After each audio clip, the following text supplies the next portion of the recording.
Chapter 121. Su Yiyan did not have a good impression of the eldest son of the Ning family, but he did not have a bad impression of him either. Although this person looked serious, he was actually very fond of his younger brother. In the previous life, after Ning Qirui's death, he had helped Wen Jingping several times because of his younger brother's last words and his mother's pleas.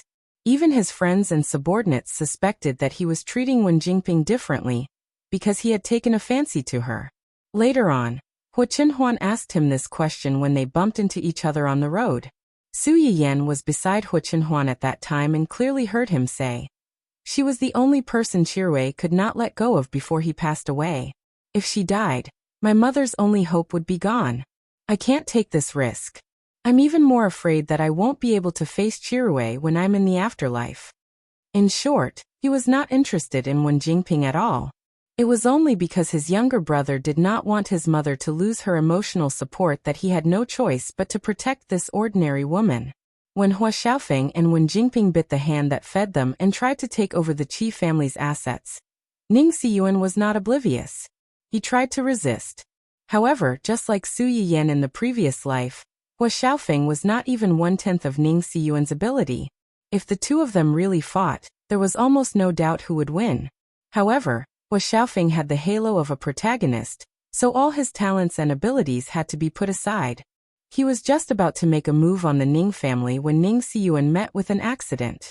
Once Ning Xiyuan fell, the Ning family quickly fell into chaos. Hua Xiaofeng took advantage of the situation without any effort. They, who were used as stepping stones, were the ones who suffered the most. Thinking of this, Su Yiyan felt pity for the person in front of him. They were in the same boat. Ning Xiyuan saw that Su Yiyan had revealed his identity as soon as they met. His eyes flashed, but he did not say anything in the end. On the other hand, when Ning Qirui heard that Su Yiyan had been standing outside the door for a while, he realized that the person in question had overheard everything he had just said to his brother. He was furious. "Why didn't you say anything when you came? Don't you know that eavesdropping on other people's conversations is impolite and immoral?" Qirui. Ning Xiyuan scolded Ning Qirui in disapproval. Ning Qirui was still a little afraid of his brother, so he shut his mouth in embarrassment. However, his eyes were still glaring angrily at Su Yiyan. He looked like a bloated pufferfish. Su Yiyan was amused by his sullen look of being angry, but not daring to speak. Second young Master Qi is right. It is indeed impolite to eavesdrop on other people's conversations. It's just that when we arrived, we happened to hear the two of you talking about me. Moreover, second young master was rather agitated at that time. If we rashly barged in at this time, I'm afraid that it would only worsen the situation. So, we decided to stand guard outside the door. When Su Yiyan said these words, he glanced at Ning Qirui teasingly, as if to say that it was impolite for them to eavesdrop on other people's conversations. Was it polite for them to talk behind people's backs? Ning Qirui's face turned red. He opened his mouth to refute, but he found that he could not say anything. Su Yiyan was right. He had indeed lost control of his emotions just now. If Su Yiyan and Ning Qirui had suddenly appeared at that time, Ning Qirui would not have been kind to them. He might even have said something hurtful in a fit of anger. Now, although he was still hostile to Su Yiyan, he had to admit that what Su Yiyan said that day was true. Chapter 122. As if sensing the change in the atmosphere in the ward, Ning Xiyuan wisely broke the silence and rescued his brother. Ahem. I invited Miss Su over today because of Qirui's illness. I heard that when Miss Su met Qirui for the first time, she could tell that there was something wrong with him and reminded him to come for a checkup. That's right. A glint flashed across Ning Xiyuan's eyes. How did Miss Su notice that there was something wrong with my brother? I studied Chinese medicine on my own. Chinese medicine is all about looking, listening, questioning, and feeling the pulse. Looking is to determine whether the patient's internal organs are healthy based on his facial features, and determine the patient's physical condition. Chinese medicine? Ning Xiyuan's confusion was within Su Yiyan's expectations. In their world, after two great transitions, most of the Chinese herbs had gone extinct, not to mention Chinese medicine. It's a bit troublesome to explain. In short, every part of a person's body is interconnected. Once there is an internal problem, it will inevitably surface. Maybe you don't feel any discomfort at first, but in the eyes of an expert, your appearance has already warned you of your physical condition. Ning Siyuan understood most of it. He frowned and asked suspiciously, Miss Su, do you mean that you can tell the internal disease from the external appearance? Yes. Then Miss Su, can you help me check if there is anything wrong with my body? Su Yayan knew that he was testing her, and the corners of her lips curled up slightly. She smiled faintly and said, Young Master Ning's breathing is more rapid and long than the average person's. It should be the asthma that came from his mother's womb. As soon as Su Yiyan said that, everyone's expression changed, especially Ning Chirui. No one knew better than him that his elder brother was born with asthma. Although the disease was not fatal, it could only be alleviated and was difficult to cure. When it flared up occasionally, it was very distressing.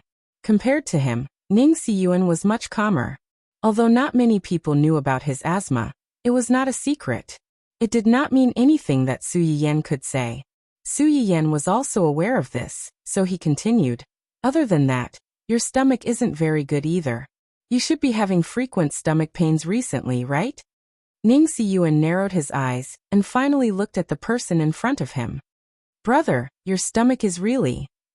After this incident, Ning Chirui was really scared. He looked at Su Yiyan pitifully and said anxiously, Is my brother's stomach a big problem? Do you need to check it too? Su Yiyan burst into laughter.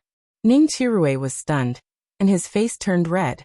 A few days ago, Ning Chirui was still questioning her in a strange manner. How long had it been since their positions were completely reversed? Ning Chirui felt his face hurt a little. After Su Yiyan laughed, he didn't make things difficult for him. He said truthfully, It's nothing serious for the time being. It's just a slight case of gastritis. However, since the disease has already occurred, we have no choice but to take it seriously. We have to recuperate for a period of time. Otherwise, if the inflammation worsens, it will be difficult to deal with. Ning Chirui breathed a sigh of relief and turned to look at his eldest brother. Brother, did you hear that? Take good care of your stomach. Don't take your health too lightly. Ning Siyuan was speechless. He was here to persuade his younger brother to take good care of his illness. Why was he being lectured instead? Let's talk about Chirui's condition first. Miss Su, since you can see Chirui's condition at a glance, do you have a way to treat him? Chapter 123. Although she thought so, she did not show it on her face. Young Master Ning, you think too highly of me. Just because I can tell doesn't mean that I know how to treat it. Ning Siyuan looked at Su Yiyan's calm expression, and his eyes darkened. Naturally, he would not believe her words so easily. Others may not be able to do it, but it doesn't mean that Miss Su can't do it. Miss Su only met my useless brother once that day, and she was willing to remind him, a stranger she met by chance, to do this checkup. It shows that she is a kind and warm-hearted person. I don't think she can bear to see my brother get sick at such a young age, and be involved with the hospital for the rest of his life, right? Putting on such a high hat was indeed a bit of moral kidnapping. Su Yiyan was silent and did not comment. Ning Siyuan continued, and I heard that Miss Su has taken over Dongqing recently. Dongqing spent a lot of effort on Chirui, and put in a lot of effort to get him to where he is today. If Chirui can't continue to work because of his illness, Dongqing will have to bear some losses. Su Yiyan was not surprised that Ning Siyuan knew about Dongqing's change of ownership. How could this hidden brother complex know nothing about the company his brother signed with? On the contrary, Ning Chirui seemed to have just learned the news and was thunderstruck. What? She took over Dongqing? Doesn't that mean she became his boss? Su Yiyan looked at his shocked face and wanted to tease him. She smiled and said, That's right. Dongqing was originally my family's business, and it was transferred to my name 2 days ago. So now you are an artist under me, and I am your boss. Remember to be alert when you meet in the future. Don't be as reckless as before. Otherwise, if you make me unhappy, do you believe that I'll freeze you? Ning Chirui's face turned green and white. He was angry and wrung his hands. Su Yiyan laughed and did not continue to tease him. She turned her attention back to Ning Siyuan. Dongqing has put in a lot of effort and resources to support Ning Chirue. Now that he's sick, he can't repay the company's nurturing. According to the company's contract, this part of the loss should be compensated by the artist. Thinking about it, the Qi family and the Ning family have big businesses. They should be able to afford such a small amount of money, right? Ning Siyuan's eyes turned cold. He had tried in vain to tempt Su Yiyan with benefits, but now he had been checkmated by Su Yiyan. His expression was rather ugly. Just as countless thoughts flashed through Ning Siyuan's mind, from coercion to sincere pleading, and then from pleading to a sky-high reward, Su Yiyan spoke again just as he was imagining the worst-case scenario.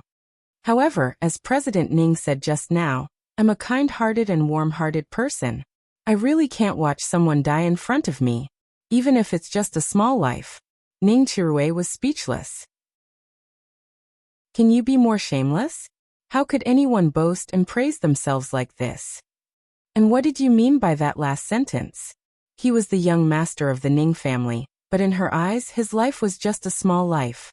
Was she looking down on him?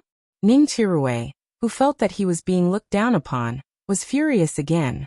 Xia Junsheng, who had followed Su Yiyan closely and had been silently standing behind her, was also stunned by Su Yiyan's actions. He sighed inwardly. Was this little girl's skin so thick? She could really compete with her brother. Chapter 124. Ning Siyuan did not care about that. His emotions were like a roller coaster that went up and down, and he was unsettled. Miss Su, do you mean that he can be cured? Su Yiyan did not comment. She picked up the test results beside the bed and glanced at them. She knew why Ning Siyuan was so anxious. Even with her reminder, Ning Chirue's kidney disease was still the same as in her previous life. It began to flare up and deteriorate. The deterioration was usually rapid and irreversible. The final conclusion of the test results was that the patient should be hospitalized as soon as possible and cooperate with the doctor to control the disease and prevent it from worsening. However, it was only control. No one could guarantee that he could be cured. The longer the disease was delayed, the more serious it would be and the harder it would be to control it. Ning Siyuan saw the change in Su Yiyan's expression and his heart skipped a beat. He was afraid that something unexpected would happen. Miss Su, I can try, but I have a condition. Miss Su, please tell me. Ning Siyuan's eyes flashed.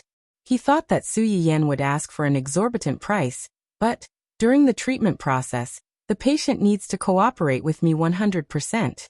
No matter what treatment plan I come up with, he can't have any objections. In addition, you and your family can't interfere with my treatment process. That's all? That's all. Su Yiyan was too lazy to beat around the bush. I'll try if I can do it. If I can't, then forget it. I won't force you. Wait. Ning Siyuan was decisive. When he saw that Su Yiyan was about to leave, he quickly said, I can agree to your conditions. Brother. Shut up. The patient has no right to speak. Ning Chirue was speechless. Did he have to be so authoritarian? What was wrong with the patient? The patient was human too.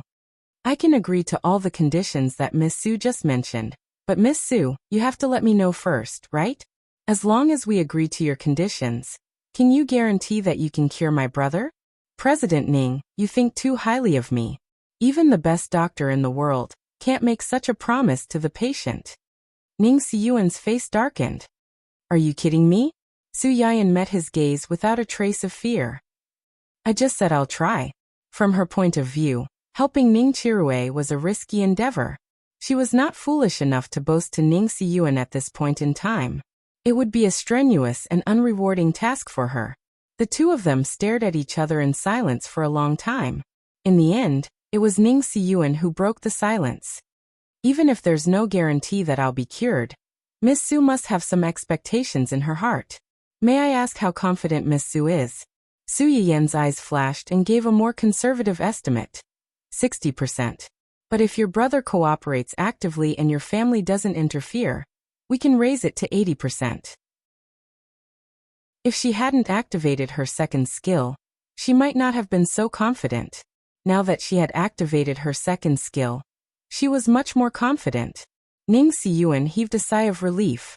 To him, this number was already considered very high. It was at least 2 or 3 times higher than the number given by the hospital. Okay, I agree to your request. As long as you can cure my brother, you'll be the benefactor of the Ning and Qi families. Chirue's condition is more urgent. The longer we delay, the more dangerous it will be. When do you think? Chapter 125. The few of them did not even realize where Su Yiyan had taken this out from. They all stared blankly at the acupuncture bag in her hand and asked doubtfully. This is… Su Yiyan opened the small bag, and in an instant, a row of shiny thin needles came into view in the room. Ning Chirui suddenly had an ominous feeling in his heart. Xia Junxing could not help but gasp and ask tentatively, Yiyan, are these needles going to be inserted into Chirui's body? If not him, then who? Is there anyone else in this room who needs treatment? After Su Yiyan finished speaking, she seemed to have thought of something and looked at Xia Junxing and Ning Siyuan.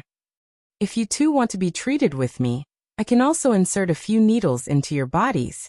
As soon as she finished speaking, Xia Junxing and Ning Siyuan took a few steps back to distance themselves from Su Yiyan. No need. Our bodies are still considered healthy, and we will take care of ourselves in the future. You'd better treat Chirui first. Don't waste your talents on us. Ning Siyuan also chimed in, he's right. Brother. Ning Chirui did not expect that his brother, who had been so worried about his illness not long ago, would use him as a shield. No, a shield. Ning Siyuan's heart softened when his brother called him that. He frowned slightly, and was about to say something when he was interrupted by Su Yiyan. President Ning, we agreed to listen to my arrangements. Are you going back on your word? Ning Siyuan swallowed the words that were about to come out of his mouth.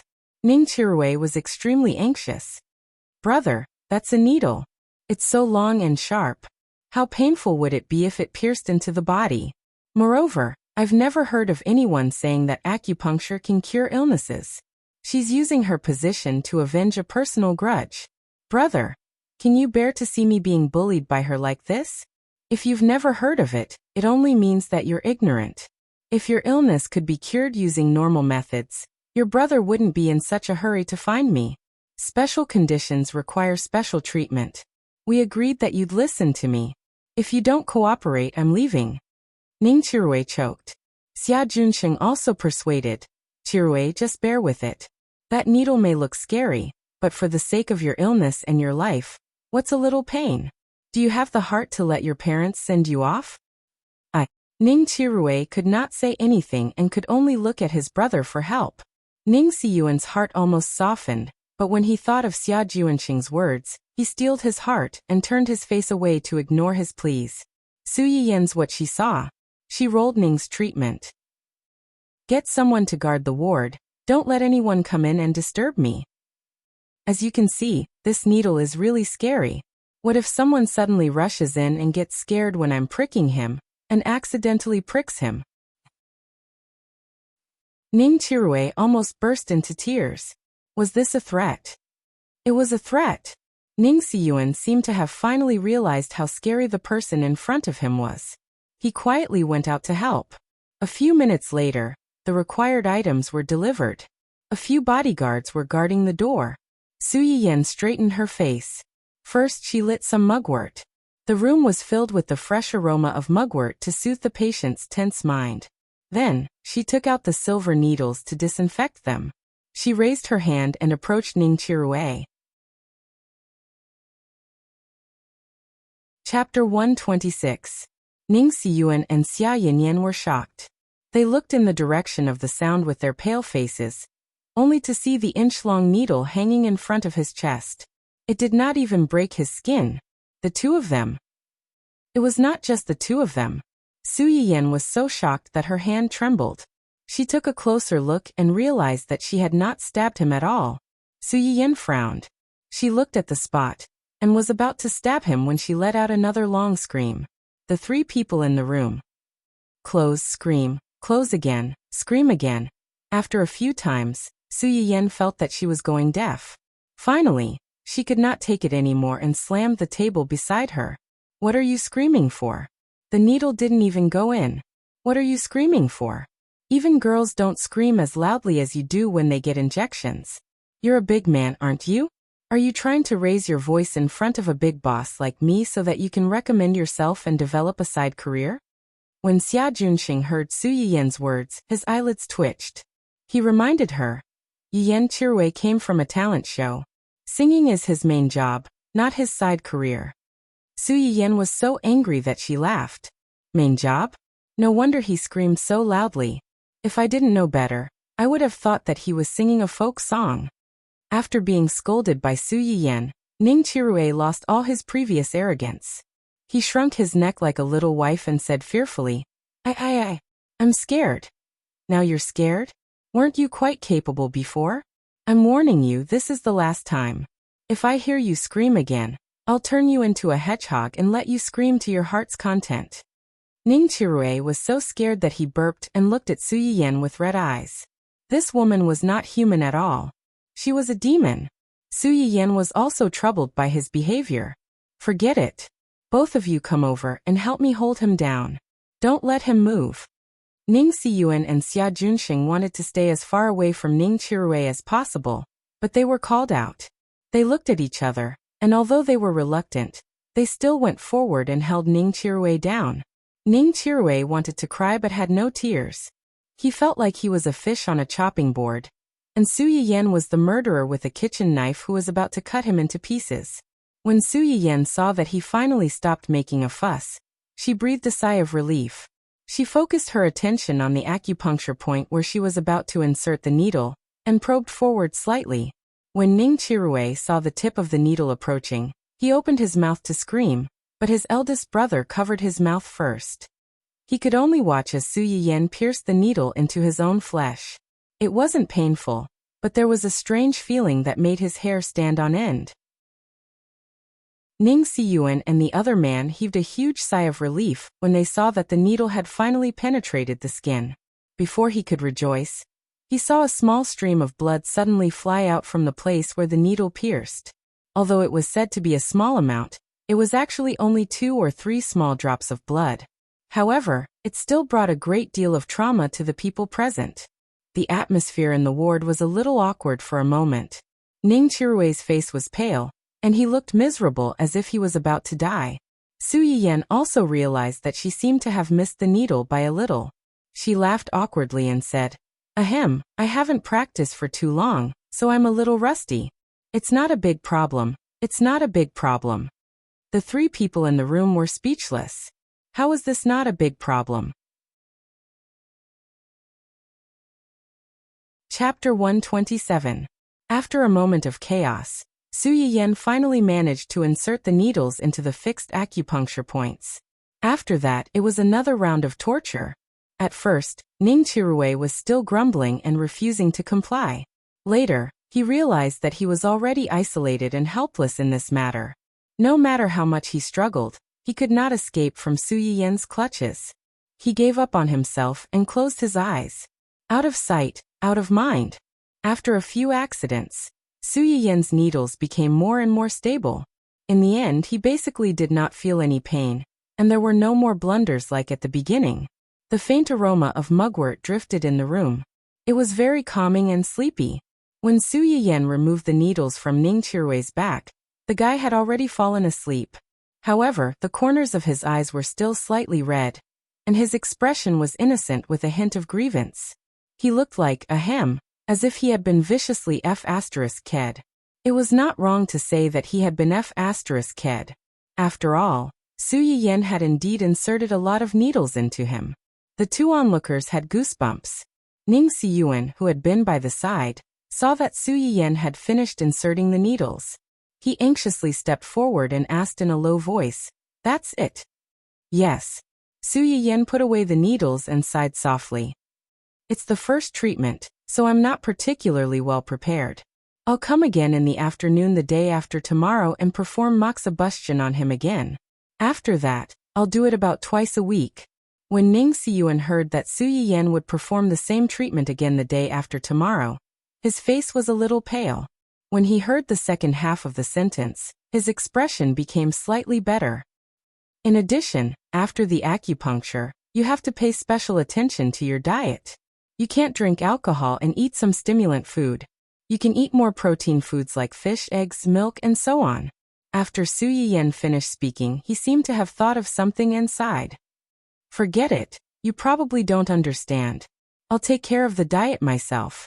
From today onwards, send someone to my house for 3 meals a day. I don't have time to send it to you every day. Medicinal cuisine. Aren't you curious about how I can treat you? This is my method. Acupuncture and moxibustion, supplemented with medicinal cuisine. However, your brother's illness is rather serious. It may take some time. You and your family should be mentally prepared. Ning Siyuan clenched his fists instinctively. As long as his brother could be cured, spending some time was nothing.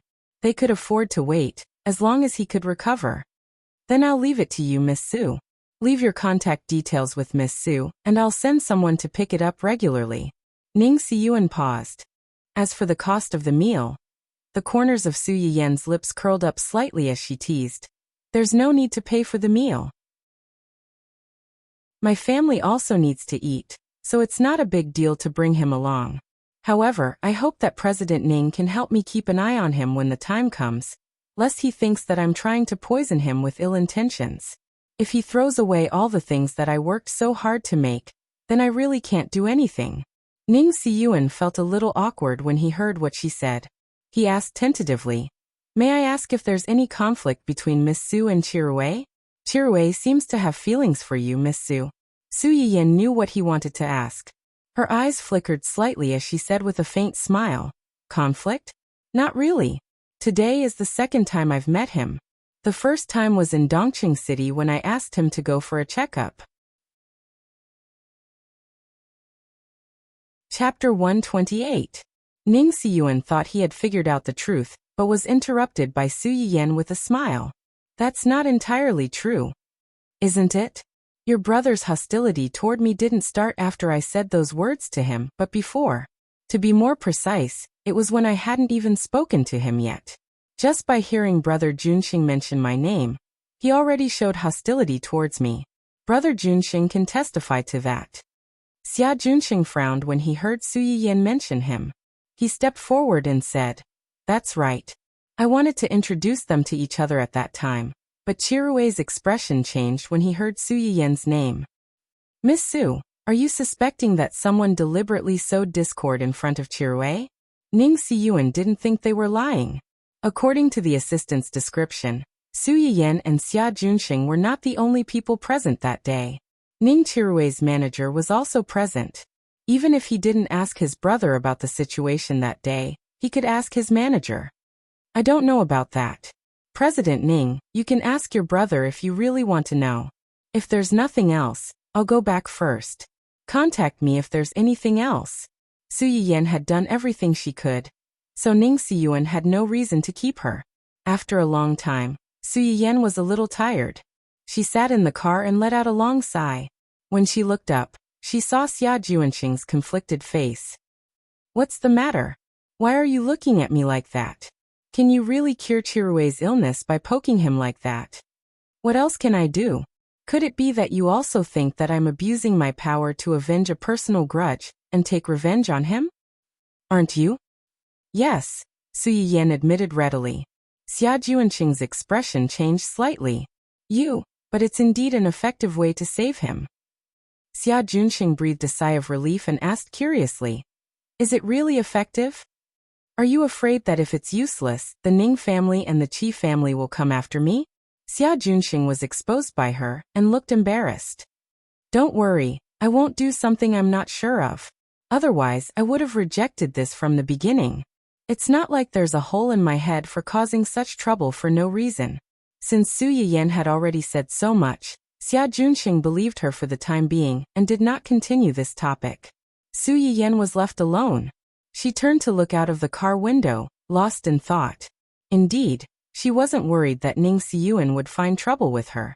According to the cautious temperament of the eldest son of the Ning family, after she left, he would definitely ask the hospital to give Ning Chirui a full body examination again.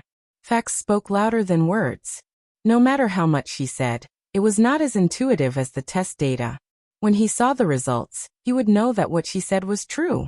At that time he wouldn't even have enough time to thank him.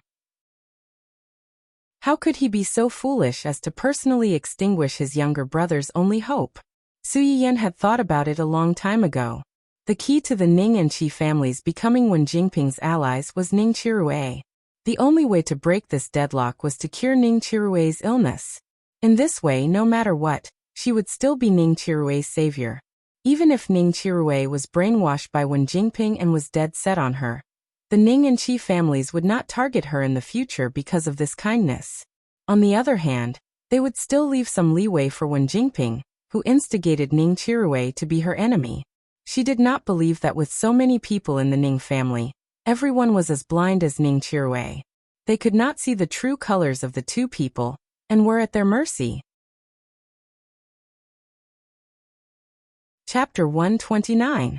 When Su Yiyan returned to the Su family, it was already afternoon. She had just sat down in her room when Hua Chenhuan sent her a video call. Su Yiyan's eyes lit up, and she picked it up immediately.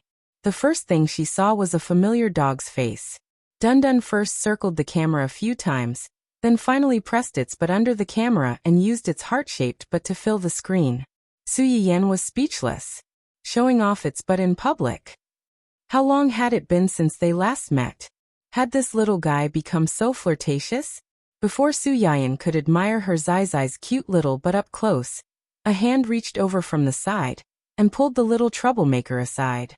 Su Yiyan's eyes lit up, and she called out happily, "Chenhuan." Hua Chenhuan could tell that she was in a good mood.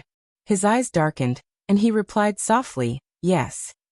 Dun Dun, who had become yesterday's flower and was thrown aside, was speechless. Every time this happened, it missed its Hua very much. "Don't you have something to do today? Is it done? Did you eat lunch on time? No matter how busy you are, you have to eat on time." Su Yiyan couldn't help nagging when she saw Hua Chenhuan. At the same time, she felt that the wedding was taking too long. If they could get married earlier, she could stay by his side all the time. She wouldn't have to worry about this, and that just after being separated for a short period of time. Hua Chenhuan listened to Su Yiyan's nagging, and the depression in his heart slowly faded away. He responded good-naturedly, "It's done. I eat on time, but the food they make isn't as good as yours. Then I'll make it in the future.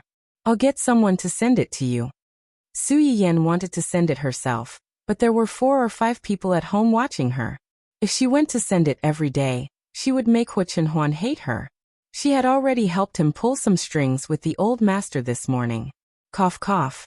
Hua Chenhuan could also understand this.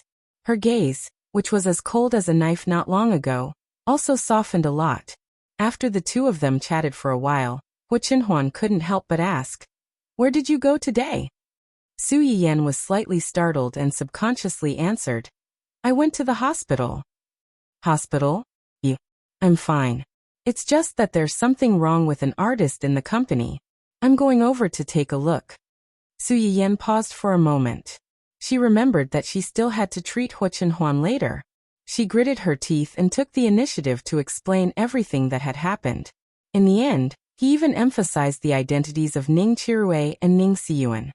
He repeatedly assured that he had reluctantly decided to save Ning Qiruei, because he was worried that his company would be affected if something happened to Ning Qiruei. After finally explaining the whole thing clearly, Su Yiyan subconsciously clenched her hands and anxiously waited for Hua Chenhuan's inquiry. She had thought that Hua Chenhuan would ask her why she suddenly wanted to take over Dongqing City. When did she start to learn these things? How did she learn? Who did she learn from? Why did she learn these things? Over and over again, she prepared a script in her heart for fear that she would accidentally give herself away, and it would be difficult to justify herself. Unexpectedly, after listening to her explanation, Hua Chenhuan was silent for a long time and only said one sentence. "You said that you injected him with a few needles? Then did you touch him?" Chapter 130. Hua Chenhuan didn't feel that there was anything wrong with this point. He frowned and said unhappily, "Is this question difficult to answer?"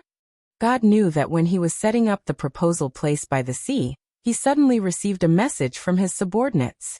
When he learned that Su Yiyan had been alone with the two young masters of the Ning family in the hospital ward for more than an hour, his face darkened.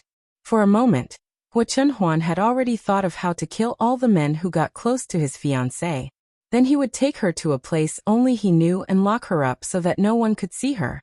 Su Yiyan didn't know that her unintentional action had almost become the fuse that detonated the bomb. She scratched her face awkwardly and avoided his eyes. It's not really touching. I just touched. After all, she was a beginner. She had to carefully confirm the acupoints on the patient's body before she dared to insert the needle. What if the needle went astray if she didn't press it? She didn't want to experience a certain someone's demonic voice piercing her ears and flooding the Golden Mountain again. I'm not very proficient in acupuncture. I can't find the acupoints if I don't press it. You don't know that I missed several times when I pricked him at the beginning. He cried miserably with snot and tears. Su Yiyan looked up at Hua Chunhuan and pursed her lips. If you don't like it, I won't touch him next time. Even if I have to do acupuncture, I'll ask someone to press it for me. Is that okay? This glance accurately pierced into the softest part of Hua Chunhuan's heart and easily dispersed the haze that shrouded his heart. The person in front of him could always accurately poke his weak spot before he was on the verge of losing control of his emotions and suppress the dark thoughts in his heart. It was true that there was always one thing to conquer another. Hua Chunhuan bent his fingers hard, revealing his pale knuckles, and then slowly loosened them. After repeating this several times, he asked in a hoarse voice, "Don't you think I'm overbearing?" Overbearing? No. Su Yiyan stared into his eyes and said matter-of-factly, "As long as you don't like it, I won't do it. In my heart, nothing is more important than making you happy. Of course, if this is considered bossy, then I like it when you're bossy to me." At that moment, Hua Chunhuan seemed to have heard the most moving words of love in the world. The tips of his ears turned red uncontrollably, and his restless heart calmed down completely. "I'm not unhappy." Su Yiyan blinked and thought to herself, who are you trying to fool? When you asked that question just now, the fire in your eyes was about to spurt out. How is it that you're not unhappy? When Hua Chunhuan met Su Yiyan's gaze, he looked bitter and compromised. You can continue to treat him, but the condition is that I must be present. This was his bottom line. At that time, Ning Chirue, who was still lying in the hospital and sleeping soundly, suddenly trembled. His face was full of pain, and no one knew what terrible nightmare he had. In Su Yiyan's eyes, Hua Chunhuan's request was nothing at all. "Sure, I'll tell you in advance the next time we go. I'll bring you to see how I stab him." If he saw more now and was mentally prepared, he would not be afraid when he was stabbed in the future. Hua Chunhuan, who was completely unaware of Su Yiyan's sinister intentions, nodded cooperatively. Okay. Seeing that this extremely dangerous topic was finally over, Su Yiyan breathed a sigh of relief. Chapter 131. Hua Chunhuan's body stiffened, and his facial expression twitched uncontrollably. "I am." Su Yiyan tilted his head and signaled with his eyes that he was listening. Looking into Su Yiyan's eyes, Hua Chunhuan's excuses were useless. In the end, he replied in defeat and embarrassment, "I'm just worried about you." Su Yiyan looked at him for a while and suddenly smiled. "I know. Aren't you angry? Why should I be angry? I know you're worried about me, so you sent someone to follow me. You're afraid that if something happens to me, there will be no one by my side. This is a good thing. My fiancé cares about me so much and values me so much. If word gets out, I don't know how many girls will be jealous of me." Hua Chunhuan's eyes flickered slightly, and his originally tense knuckles gradually relaxed. "Besides, I'm not going out to do anything shameful. It's just one more person secretly protecting me. What's there to be angry about?" Su Yiyan couldn't help but smile. He joked, "If you're really worried that I'll be angry, then I'll give you a special privilege now." "Special privilege? What privilege?" "I'll allow you to send someone to follow me secretly, and make sure that you know everything I do in time. Oh, of course, except for some small surprises that I want to give you. If you know about them in advance, then they won't be considered a surprise." Hua Chunhuan was stunned. thinking of the surprises he prepared for Su Yiyan. If they were discovered by him in advance, it would indeed be a lot less fun. Su Yiyan said with regret. Actually, I also want to find someone to keep an eye on you and report to me every day about you. For example, whether you eat on time, whether you rest well, whether you stay up late again. Su Yiyan talked a lot. Huo Chenhuan was not the least bit impatient. Instead, he softly said, I'll let Xian report to you every day. Su Yiyan was stunned. After a few seconds, he realized what he meant and asked in surprise, Can I? Sure. Then you have to make him tell me the truth. He can't cover for you. All right. Starting tomorrow? Today is fine too. Hearing Huo Chenhuan's straightforward answer, Su Yiyan was overjoyed at the unexpected good news. She stared at him for quite a while before sighing with emotion. Oh you, how can you be this good?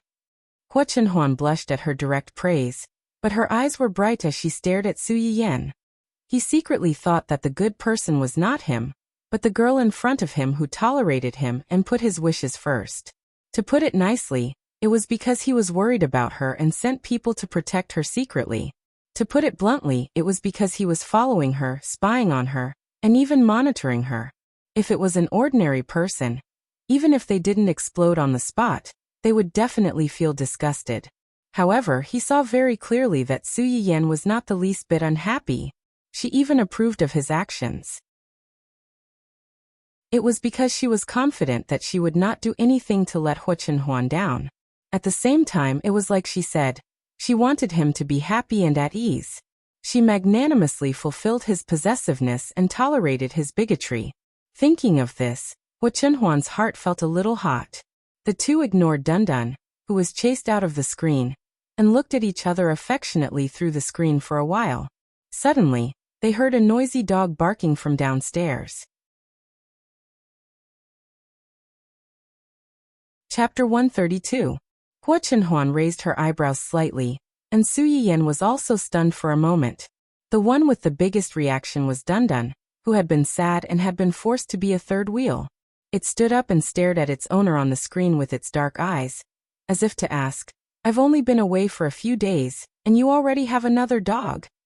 Huo Chenhuan was also puzzled. You have another dog? Su Yiyan didn't react at first, but then she remembered that before she went out, her mother seemed to have told her father to ask for a few hounds from his friends. If Huo Qihan's family dared to come over, the dogs would bite them. Could it be? It's not me, it's my mother. She asked my father to borrow a few dogs from his friends this morning. Borrow dogs? Yes. As Su Yiyan spoke, she had already pulled open the curtains in the room. When she saw the two familiar figures at the door of her house, her eyes lit up. Wait, I'll take you to see a good show. When Su Yiyan came down from upstairs, Cheng Xiuqin was standing at the door. Her face was as cold as frost, and her chin was slightly raised. She looked at the two people opposite her with disdain, as if she had seen some dirty garbage that she couldn't stand. Beside her, Mr. Su was holding two dogs in each hand.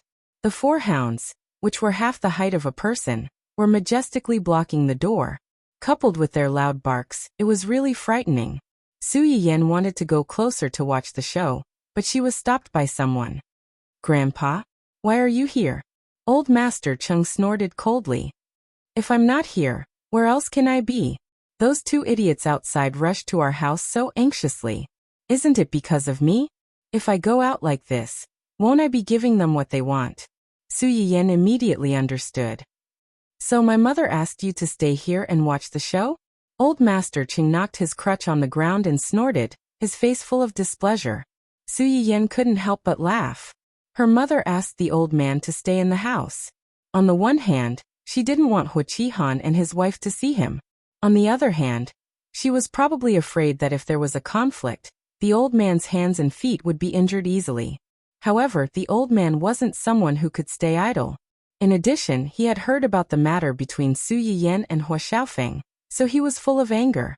Instead of sitting in the house leisurely watching the show, he hoped that he could personally lead the four dogs and bite those two people. Huo Qihan and his wife had never thought that they would face such an awkward situation one day. Before they came, they still felt a little lucky. They thought that generous and honest people like Cheng Xiuqin and her husband would not stop their guests from entering.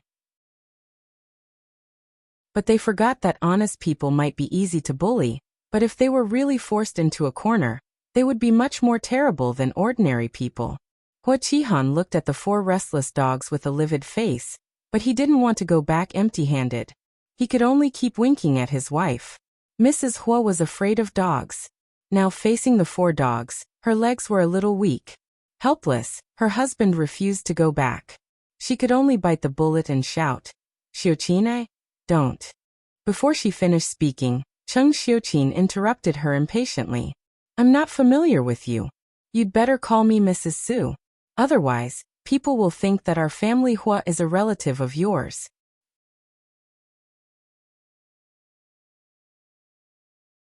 Chapter 133. Hua Qihan was anxious and angry when he saw that his wife was rebuffed. He took a step forward and said, "Xiuqin, I know you're still angry about Xiaofeng. I've already scolded him severely. You've been friends with Huan for so many years. You're breaking up with her just because of the children. Isn't that?" Cheng Xiuqin almost laughed out of anger. Listen to his tone. "You scolded your son, hurt my daughter, and ruined my family's reputation. Can I pretend that nothing happened? You're breaking up with me just because of the children? If it weren't for the children, we wouldn't be able to see the ugly side of your family." Cheng Xiuqin was disgusted when he thought of how he had been so devoted to this old college friend whom he hadn't seen for a long time. He sighed inwardly that he was really blind. Mr. Su was also disgusted by this family's thick skin. He led the dogs in front of his wife and scolded coldly, "What are you barking for? Do you think you can call my wife by her name?" Her sour words made Hua Qihan's long-prepared speech choke in his throat. The 4 dogs led by Mr. Su opened their mouths and barked at Hua Qihan. Their faces were ferocious, and their mouths were full of sharp white teeth as if they would pounce on them and tear them apart at any time. Hua Qihan and Mrs. Hua subconsciously took a few steps back, their faces pale. Fortunately, Hua Qihan had been the CEO of a company for so many years and had seen a lot of storms. He took a deep breath and barely suppressed the fear and grievance in his heart. He said dryly, "Don't be angry. Don't be angry. We're really here today to apologize. It's true that Xiaofeng was wrong about the engagement, but didn't Yin Yan already beat him up? Xiaofeng is still lying in the hospital, and we've already ordered him to break up with the girl who seduced him. Can you be magnanimous and forgive him this time?" Su Yiyan, who was in the room, raised her eyebrows slightly and was a little surprised. This couple actually forced Hua Xiaofeng to break up with Wen Jingping? But thinking about it carefully, the couple in the original novel didn't have a good impression of Wen Jingping, who came from an ordinary family. If Wen Jingping hadn't hooked up with 1, 2, 3, 4, and 5 of the male supporting characters, she had accumulated some connections for herself and could help Hua Xiaofeng in his career. This snobbish couple might not have accepted her as their daughter-in-law. The most disgusting thing was that Hua Qihan had used the word seduced to describe Wen Jingping. Was he trying to push all the blame onto Wen Jingping and get rid of Hua Xiaofeng and his family? Cheng Xiuqin and Cheng Xiuqin were originally full of anger and were about to close the door and let the dog out. However, they were a little stunned by his interference. Yin Yan beat up Hua Xiaofeng? Cheng Xiuqin turned her head and glanced at her husband, only to see that he was also at a loss. Obviously, he knew nothing about this matter. Hua Qihan saw the changes in their expressions and knew that Su Yiyan hadn't told them about it. Yes, the two met 2 days ago and had a small conflict. Yin Yan beat up Xiaofeng. Xiaofeng is still lying in the hospital and can't get out of bed.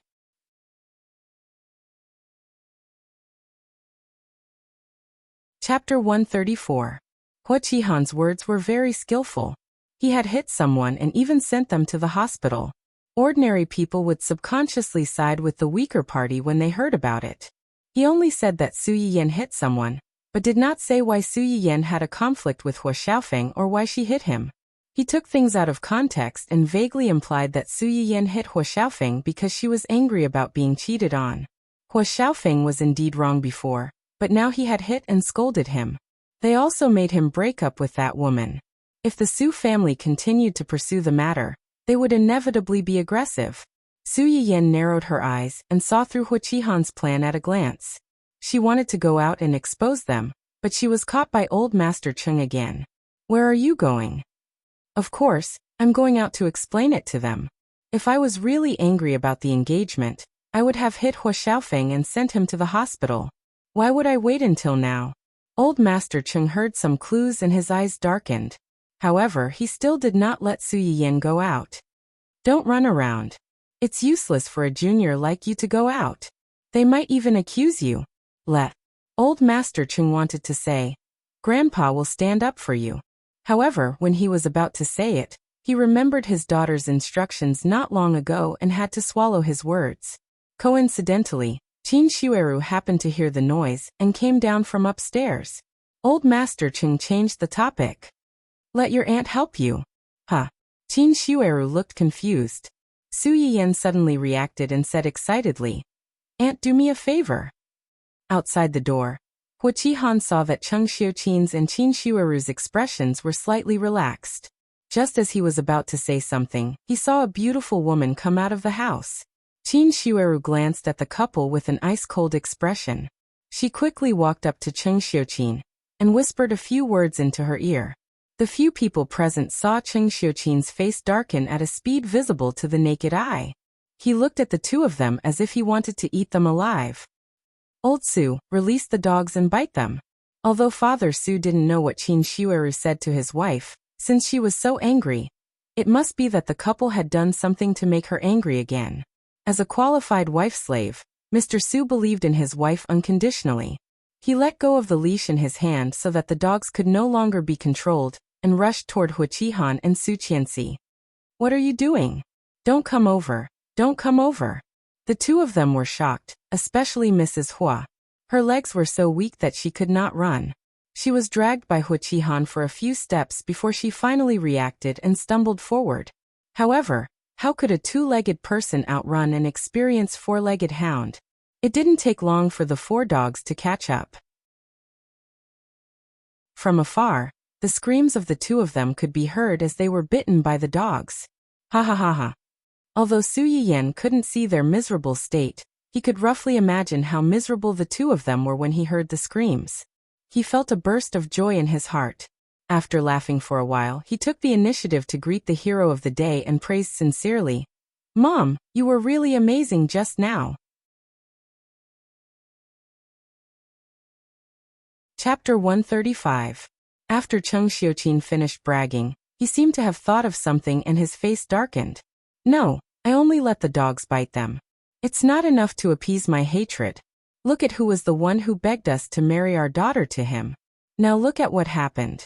We're the ones who won't let him go and want to climb up to him. Even if we can't be husband and wife, we can still be friends. Pfft, this family is really shameless. What?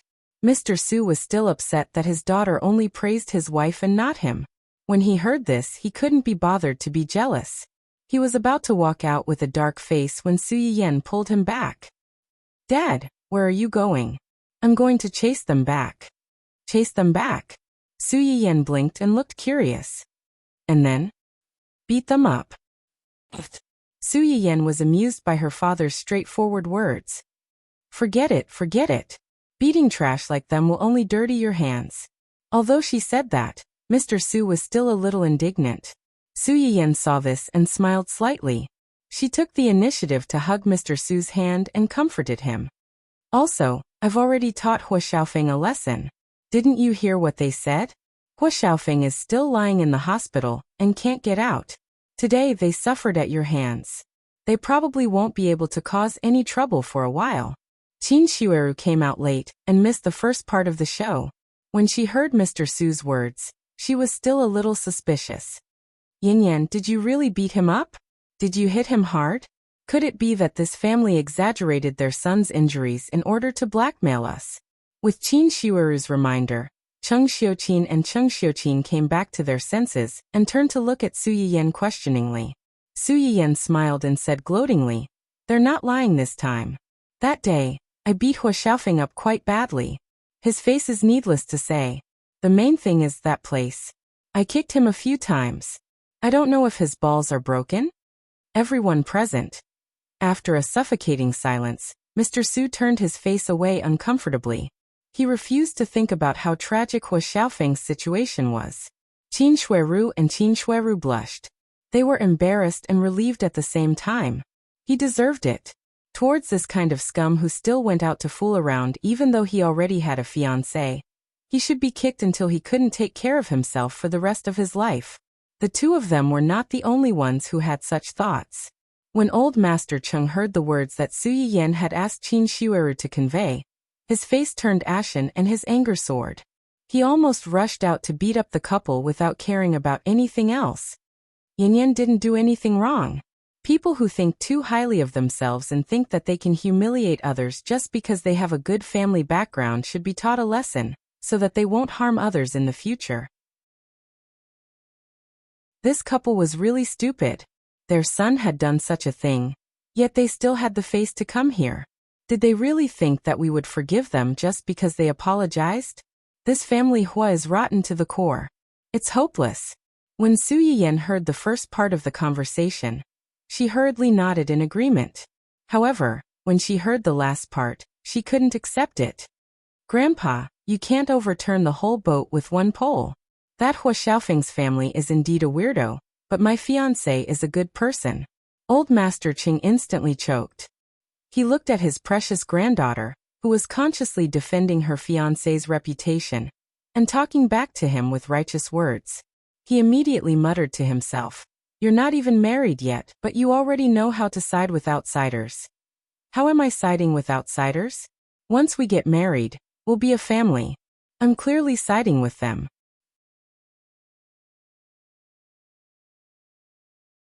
Chapter 136. The visit of the two elders of the family Hua ended with the two men being chased by dogs all the way. After that, Cheng Xiuqin seemed to feel that it was not enough to vent his anger, so he called the security guard of the residential area to complain. How big of a hidden danger was it to the safety of the residential area to let strangers in without the permission of the residents? What if the person who sneaked in was a psychopath or a murderer? Wouldn't it endanger the safety of the residents? When the security guard received the complaint call, he subconsciously glanced at the two men who were besieged by 4 dogs not far away. The corners of his mouth twitched slightly, and he secretly complained, "It's not certain whose safety this will endanger." However, in line with the principle of customer first, and the fact that he was indeed responsible for this matter, the security guard asked a passerby for a video of Hua Qihan and his wife being bitten by dogs and sent it to Cheng Xiuqin. The 4 dogs that Mr. Su had borrowed were all hounds that had been carefully trained by their owner. They were disciplined and would not easily hurt people without their owner's permission. Therefore, although these dogs had pounced on Hua Qihan and his wife at first, they did not hurt them. They just kept biting their skirts and clothes. The dogs, which were half the height of a person, were strong and almost as strong as an adult man. The 2 dogs tugged at Hua Qihan's trouser legs from both sides. Hua Qihan couldn't break free at all. With a tearing sound, his belt was torn, and a small part of his trouser was pulled down, revealing his somewhat funny natal year underwear. At that time, there were several people around, and they could not help but laugh when they saw this. The few people who sympathized with him did not dare to go forward and challenge the power of these dogs.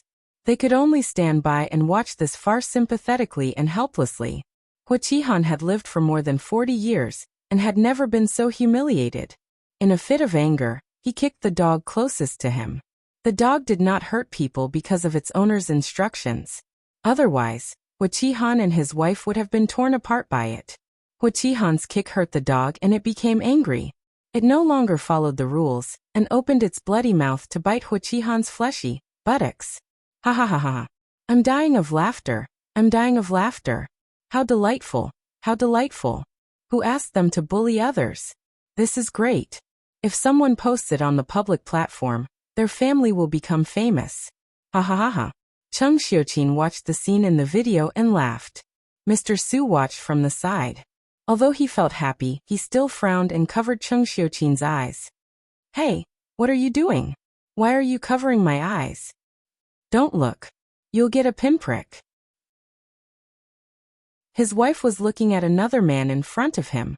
Although it was pardonable, Mr. Su couldn't help but feel jealous. Cheng Xiuqin, She wasn't a child, why would she have needle eyes? Su Yiyan chuckled when she heard her father's sour complaint. This is something worth keeping as a souvenir. Mom, send me a copy later. Before Su Yiyan's father could say anything, old Master Chung had already reprimanded her. Nonsense. You're an unmarried girl. How can you keep such a thing? Alright, whatever you say then.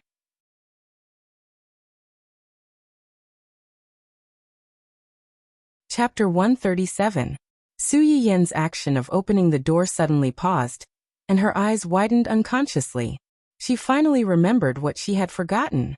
When the commotion broke out downstairs, Su Yiyan was in the middle of a video call with Hua Chenhuan.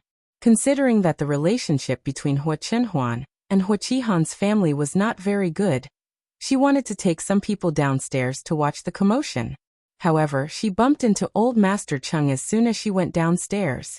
In order to prevent old Master Chung from finding out that she was in the middle of a video call with Hua Chenhuan, he would accuse Hua Chenhuan of seducing an innocent, ignorant girl with glib words. Su Yiyan secretly clipped the camera to her jacket pocket, so that Hua Chenhuan could see everything that was happening outside through the small camera. Later, Hua Qihan suddenly mentioned that she had hit Hua Xiaofeng. Su Yiyan's head was hot, and she was so focused on how to get rid of those two eyesores that she forgot that she was still connected to Hua Chenhuan. Everything else was fine, but what she had just said to her grandfather, wouldn't Hua Chenhuan? I. Hua Chenhuan looked at Su Yiyan's flushed face and smiled slightly. She said meaningfully, "Why are you panicking? Are you afraid that I'll hear something that I shouldn't?" It would have been better if Hua Chenhuan had not said anything. Now that she said it, Su Yiyan's face turned even redder. This fellow was simply asking the obvious. Su Yiyan did not want to continue this topic with him. She glared at him angrily and said awkwardly, "Where's Dundun? I think I heard its voice just now." How could Hua Chenhuan not understand Su Yiyan's thoughts? She followed her words and turned the camera. Su Yiyan took a closer look and saw that the familiar but was facing away from her and shaking. In front of it was a beautiful flower wall. Judging from this scene, it should be in Hua Chenhuan's garden? What's wrong with it? It knows that its owner has a new dog, so it's preparing to run away from home. Running away from home? Su Yiyan tilted her head in confusion. What kind of running away from home is this? It's more like facing the wall to reflect. Hua Chenhuan smiled and explained, "There's a hole in the corner of the wall. It wanted to crawl out from there, but it got stuck." Su Yiyan. Are you trying to say that it's too fat? That's right. Why did it have to crawl through a hole? Did it think it was a mole? Well, it stuck. If Dundun knew what Su Yiyan was thinking, he would definitely roll his eyes at her. How could a runaway swagger through the door? It had always been a very ritualistic dog. Of course, it had to sneak out through a hole when it ran away from home. Unfortunately, no matter how ritualistic it was, it misjudged its size and got stuck as soon as it found a hole to crawl into. In the end, it could only be pulled out of the hole with the help of Hua Chenhuan, and completely shut itself in. Su Yiyan finally got the video of Hua Qihan and his wife being bitten by the dog. She even forwarded it to Hua Chenhuan and said proudly, "Humph, after all this fuss, it's still in my hands. You see, they came to my house today and made a scene. If this video is released, I'm afraid their family will become the laughingstock of the upper-class circle." Ha ha ha ha. After watching the video, Hua Chenhuan calmly clicked to save it, and then said in the same sour tone as Mr. Su, "I'll save it for you. You can delete it." Su Yiyan's laughter stopped abruptly and she looked at him in confusion.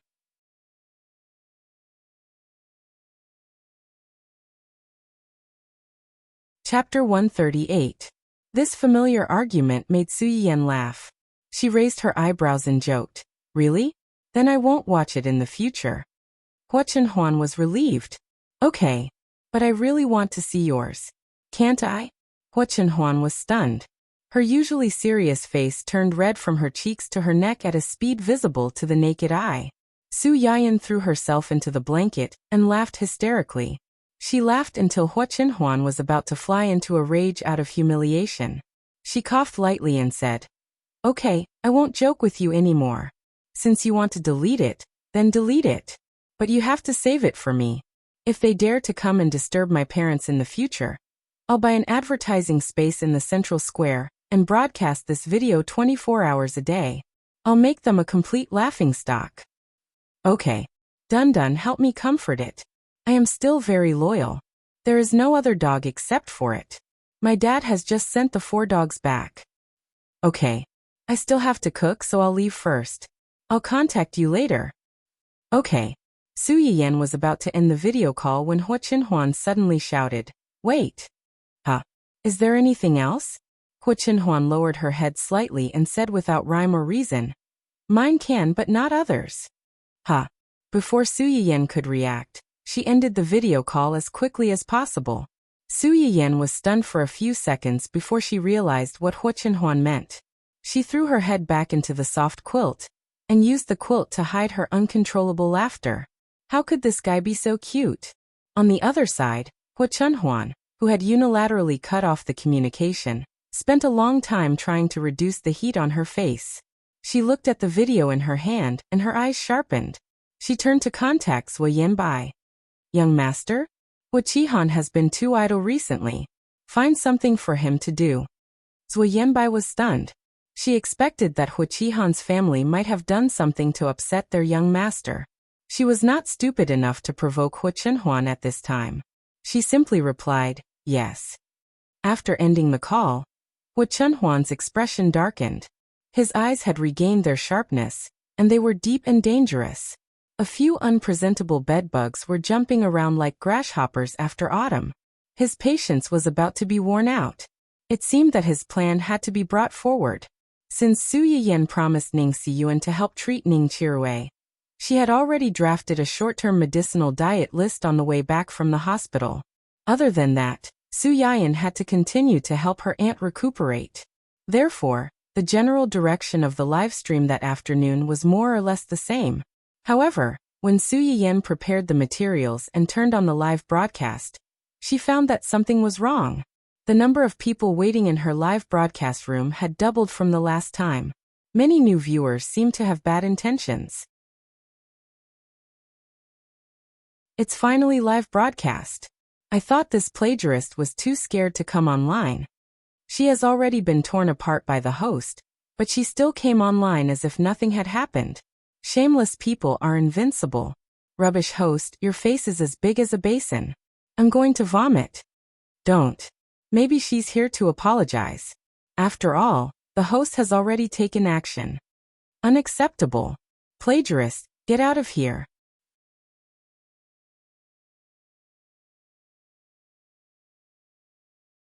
Chapter 139. As soon as Su Yiyan's words came out, the bullet screen became even fiercer. Fortunately, there were still some of her true fans. When they heard her ask, they replied to her immediately. The girl who had been selected before, Xiaoyoshi, even sent her a private message with a link. Su Yiyan clicked on it and saw a long article. To be precise, it was a long statement. As soon as Su Yiyan saw the owner's ID, she roughly guessed the whole story. Her live broadcast popularity on Chonghua Network was getting higher and higher. When Jinping finally couldn't hold back and came to suppress her, Su Yiyan read the statement as fast as she could. The summary was, "I've been participating in the talent show recently and haven't paid attention to the situation in the live broadcast room. I've missed a lot of news. Today, the program team finally had a break. She could finally go online and see the fans' private messages. She knew that someone plagiarized her on the website and became popular. After that, there was a bitter and hateful confession, emphasizing that the dishes she made in the live broadcast room were from her family's recipes. She wanted to use them to benefit the public, but she didn't expect that they would be used for plagiarism. She didn't intend to pursue the responsibility of the plagiarist, but she also asked her to consciously stop this hurtful behavior and stop using it to make money. After reading the whole article, the familiar White Lotus aura came straight to her. Although she didn't directly say the name of Su Yiyan's live broadcast room, on the same website, the Food Channel, she was the only one who suddenly became popular recently. People with a little investigation would find out. The most brilliant thing was that she didn't mention the dishes that Su Yiyan made in the live broadcast room. She directly concluded that the dishes that Su Yiyan made in the live broadcast room were plagiarized. She also used her family's recipes to support her statement. She played the good relationship card. People who didn't know the truth would subconsciously lean towards the weak when they saw this statement. They would think that she was so kind and unpretentious but was still bullied. The person who bullied her was too hateful. The preconceived impression was very bad. With this subconscious thought, who would care about the truth of the matter? At that time, they would hire a group of paid posters to mix in with the passers-by to stir up trouble. They would not need any evidence, and they would be able to convict Su Yiyan verbally. The people who flooded the screen in his live broadcast room were either the water army or brainless righteous people, who had been instigated by Wen Jingping. Su Yiyan's eyes darkened slightly as he sneered. It seems that someone's skin is really thicker than the city walls. He has encircled onlooker, and even the gourmet circle as his own territory. Is the housekeeper here? You can give him a title now. Hua Chenhuan had also just logged in. As soon as he entered the live stream, he saw those annoying comments. His face darkened. Even if Su Yiyan did not say anything, he would have already started to ban his account. Wen Jingping had quite a number of fans. Recently, she had also attracted some fans from participating in the talent show. Coupled with the group of ghostwriters, the number of fans was quite large. If it were any other live broadcast room, even if there was a housekeeper, it would be impossible to ban so many people. It was inevitable that the live broadcast would be messed up. Some new anchors had strength in the early stages but no money or background. When they ran into those famous anchors who used this method to mess with them, they could only admit that they were unlucky and be ridiculed. But this time, these people were destined to kick an iron plate.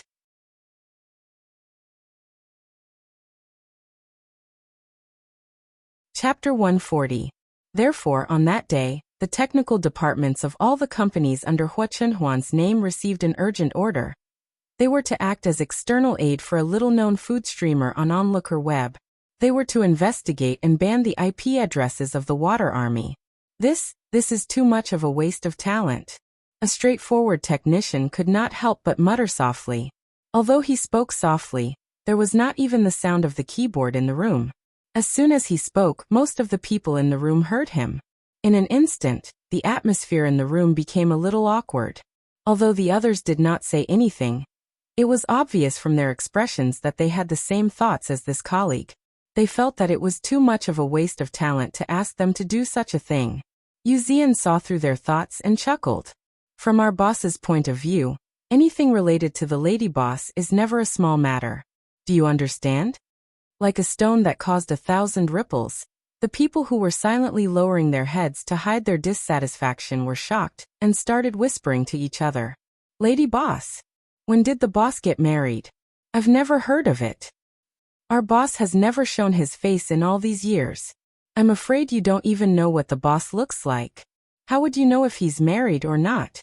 So the streamer in this live broadcast room is the lady boss? Oh my god. This is like the flood rushing against the Dragon King's temple. Is this a challenge to the gods? Yu Zian was very satisfied with everyone's reaction. After a while he said, to be precise, she's his fiancée. They're getting married next month. Then she's the future lady boss. Yes. Now, do you have any objections? None. Okay. Yu Zian smiled slightly. The boss has ordered that all the employees who participated tonight will get a raise starting from this month. Also, not only is our lady boss good at cooking, but she also knows how to make medicinal cuisine. If you or your family members suffer from incurable diseases, please watch her live broadcast. Everyone suffers from the 3 tribulations and 6 illnesses. If you're unlucky enough to encounter one day, let me know and I'll help you get it. Consider it an internal employee benefit. As soon as Yu Zian said that, the office erupted in cheers. These people only thought that a raise was something to be happy about, but they did not realize that the internal employee benefits that Yu Zian mentioned at the end were the real benefits. Not long after, this great benefit would even be included in the company's recruitment advertisement, attracting countless elites in the industry to squeeze their heads out in order to join this new small company. After knowing that the person being harassed by the fake reviewers was their future lady boss, The programmer's resentment was finally reduced. They also became more motivated to do things. After all, it was not a free contribution. There was a raise, and for the sake of a raise, he would *CK them up. None of the Water Army and anti-fans can escape. Remember to record their IPs and IDs. Since we're going to seal them, let's seal them thoroughly and clear them out of our melon net. Hearing Wuxia's words, one of his subordinates tried to remind him, "Won't this kick out too many viewers and affect the website's traffic?" The reason why most live broadcast websites allowed the Water Army to run rampant and malicious competition between streamers was mainly because whether it was the Water Army or the ripping of the streamers, it was all real traffic and could bring benefits to the website in another way. No matter how much they fought, the website would still be the one benefiting in the end.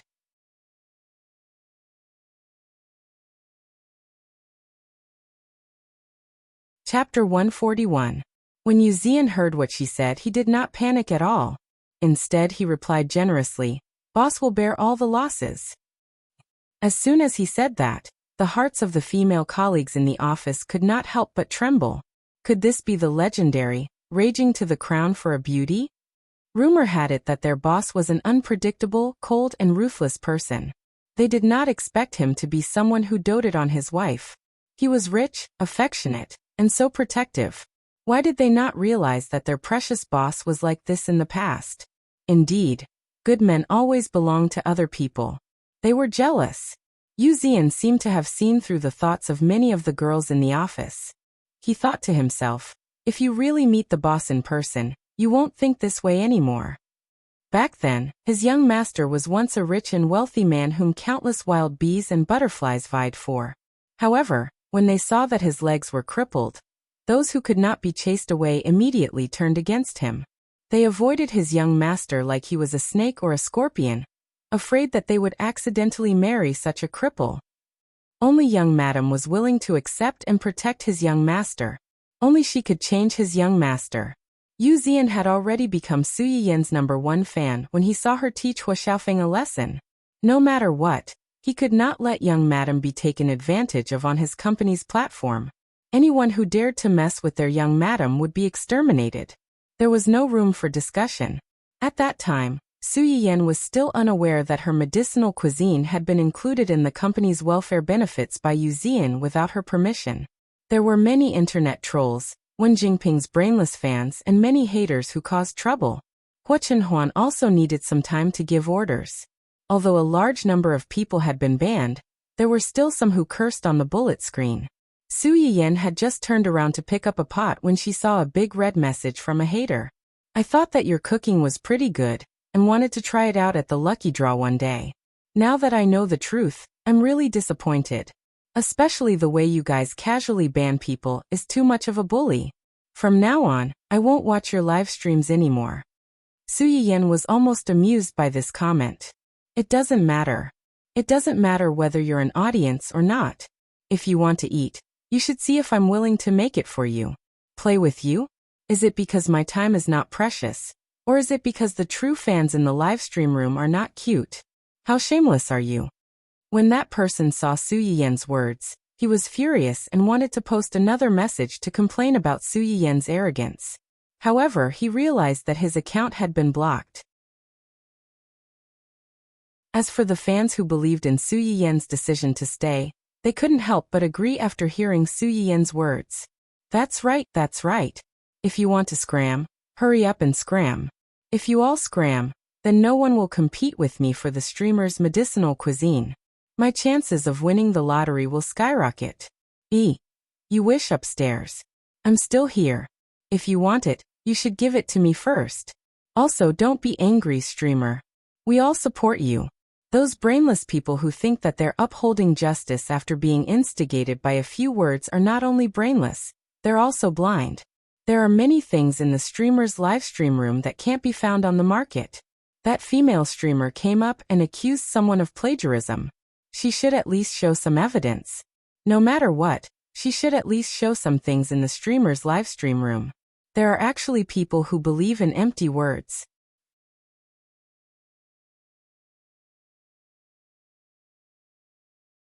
Chapter 142. Honest people don't resort to insinuations. I came here to join in the fun because I read that B*TCH statement. In the end, after watching the host's previous recording, I couldn't leave. How nice. Ha ha ha ha. I thought I was the only one who felt this way. Now it seems that the sisters' eyes are still sharp. I clicked on a few of the people who were scolding in the pop-up screen, and found that most of them were men. Sigh, as expected, when it comes to identifying B*cheese, men are really at an inherent disadvantage compared to girls. Su Yiyan couldn't help but laugh out loud when she saw this. Wasn't that right? The reason why white lotuses and green tea people were called B*cheese was because they were good at pretending to be innocent and weak. They were good at using their advantages to incite others to stand up for them. They hid their merits and reputation and pretended to be kind and innocent, ignorant of the world. In the eyes of women, these could be seen through at a glance. But in the eyes of men, it could greatly satisfy their desire to protect, making them willing to become a gun in the hands of the other party and charge into battle for them.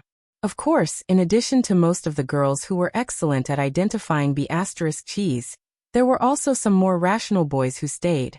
Lan Jiaya and Yang Jinyu were two of them. Little sisters, don't overturn the whole boat with one pole. There are still little brothers with sharp eyes here. That's right, that's right. Don't be completely disappointed in men just because you're disappointed in some men. There are still many good men in this world. This clarification attracted the attention of all the young ladies. Sisters, look, there are two little cuties who are alone here. Let's tease them together. Coming. Aya, little brother is so cute. Let us give him a kiss, Mua, Lan Jiaya. He's just a child. Let go of the baby.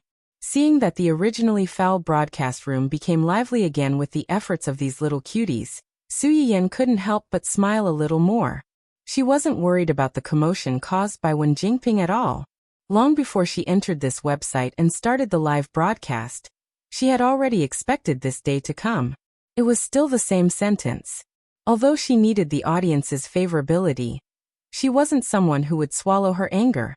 Moreover, she had already told her grandfather about some things in advance and asked him to help her solve her future problems. If nothing unexpected happened, these people who were jumping around would soon be slapped in the face. She just needed to do what she should do and what she could do. Back to the topic at hand. Let's continue with today's live stream. There are 4 medicinal cuisines to be prepared today. 3 of them are for patients with kidney disease, and the last one is for patients with premature ovarian failure. As soon as Su Yiyan said this, someone on the screen immediately asked, "Then, can those who didn't draw the nourishing medicinal cuisine drink this follow-up medicinal cuisine?" Of course you can. The effects are actually more or less the same. It's just a change of taste and more choices. Moreover, if one ate too much of the same medicinal herb for too long, one would develop resistance to it. Going too far was as bad as falling short. It's better to rotate depending on the condition of your body. The effect will be better. It would have been better if Su Yiyan did not explain. Now that he did, the screen was filled with complaints.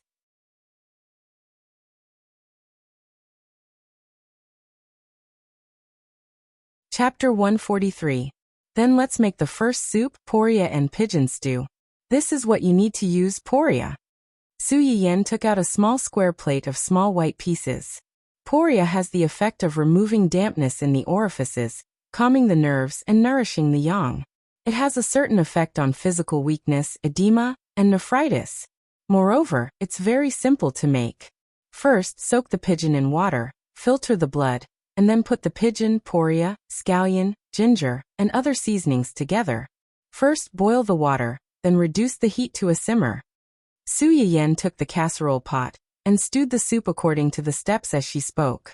Then she took out another casserole pot and said, "The second soup is matsutake, pigeon egg, and sea cucumber soup." Matsutake and sea cucumber may be relatively rare, but most people should have heard of them. Let's focus on this cordyceps flower. Su Yiyan put the cordyceps flower in the plate close to the camera and said, "This is a kind of fungus, which looks a little different from ordinary fungus. The stewed soup is very fragrant and somewhat chewy. But be careful, After the soup is boiled, most of the nutrients of the cordyceps flower have actually flowed into the soup. Viewers who don't like the taste of the cordyceps flower can choose not to eat the cordyceps flower, but they can't not drink the soup. The same goes for the matsutake. Considering the length of the live broadcast, I have soaked it before, and it's almost soaked now. The water used to soak the matsutake cannot be poured away. Directly use it as the soup base, otherwise the freshness of the matsutake will be lost. Su Yiyan said as she poured the matsutake and the boiled and peeled pigeon egg into the pot with the soup. After boiling, she changed the heat to a slow cooker. Then, she quickly boiled the sea cucumber and the cordyceps flower in a pot of boiling water and quickly soaked them. Then she took them out and set them aside. After doing this, Su Yiyan started to make the third medicinal cuisine, astragalus braised live fish. Ning Chirue had just undergone acupuncture, so he could eat more high-protein foods such as pigeon eggs and fish. Su Yiyan had already prepared the fish in advance. Now, she only carved a cross on both sides of the fish to facilitate the flavor when frying the fish. Then she sliced the dang shun and the astragalus. Immediately, he set up a wok to fry the fish first. When the fish was golden brown, he took it out. Then, he added oil and brown sugar to stir-fry it until it was red in color. Then, he added the fish in clear broth, slices of Codonopsis, and astragalus slices to stew it until it was tasty. After that, he added some bamboo shoots and shiitake mushrooms and other ingredients appropriately. Then, he took out the wok and poured some hot lard over it. Stir-frying was not like stewing soup. Stewing soup required a bunch of ingredients to be put in, and the ingredients had to be simmered over low heat before the aroma would gradually waft out. Stir-frying, on the other hand, required the ingredients to be placed in a wok. Once the oil boiled, the aroma would immediately waft out. When Su Yiyan was cooking this dish, there were already people who were screaming from the moment she started frying the fish. When the hot oil was poured over the fish, the aroma of the food was even more domineering and filled the entire live broadcast room like a wave, forcing many people to salivate. Isn't it just hua hua? I'll give it to you, I'll give you everything. I'll even give you my life. Please let me have a bite of this fish. Same here. This fish is crispy on the outside and tender on the inside. It looks especially appetizing. It's not like the one I fried myself. That was really burnt. It was pitch black, and it even burned the wok. +1. It seems very easy to watch the host cook, but when I try to do it myself, I hate myself for being so clumsy. It's really too difficult for me. You guys actually have the time to discuss here. I've already tried several mouthfuls. It's so fragrant.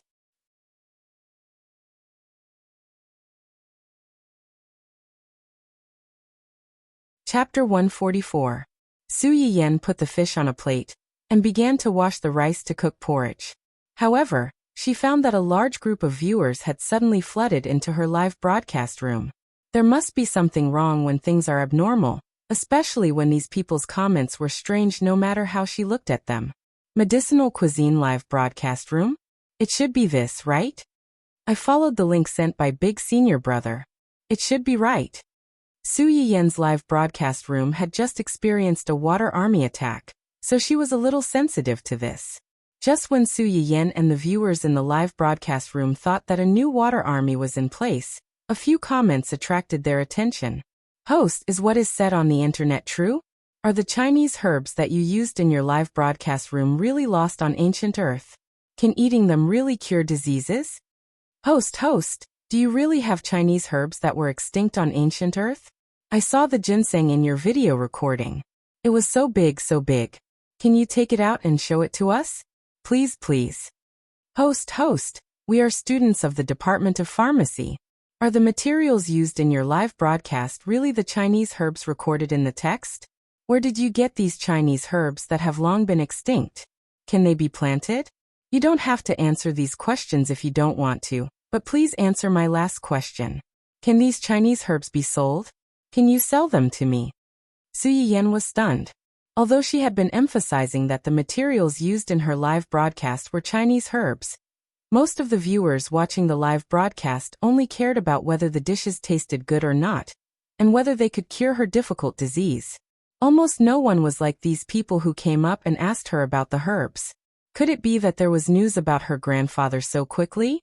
Before Su Yiyan could think about it, the system had already helped her find the answer. A few minutes ago, a student from the Department of Pharmacy of University A forwarded the host's live broadcast recording and mentioned the Chinese herbs in it.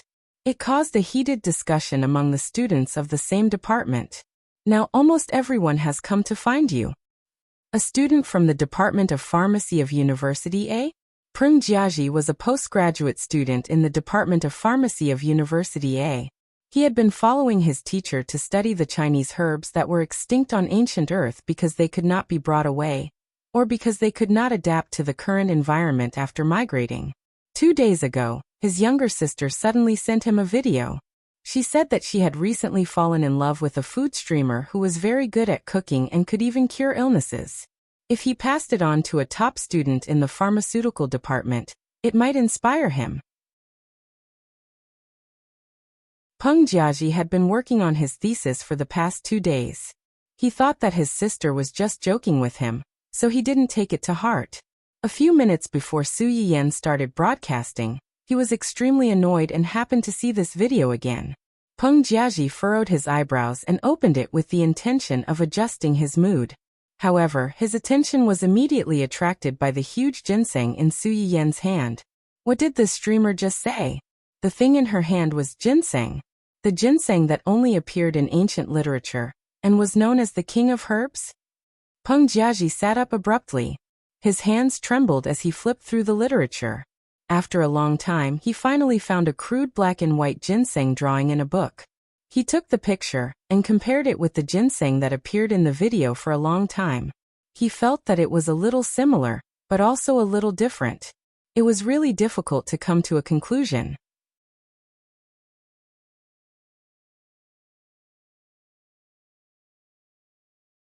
Chapter 145. Yi Qiliang, the dean of University A's Department of Pharmacy, was a white-haired old man in his 60s or 70s. Logically speaking, he should have retired a long time ago. However, this old man was not one to admit defeat. He insisted on staying in his post and continuing to shine for his ideals. Although the university was very happy to have a big shot helping them, they did not dare to arrange too many classes or too many students for him.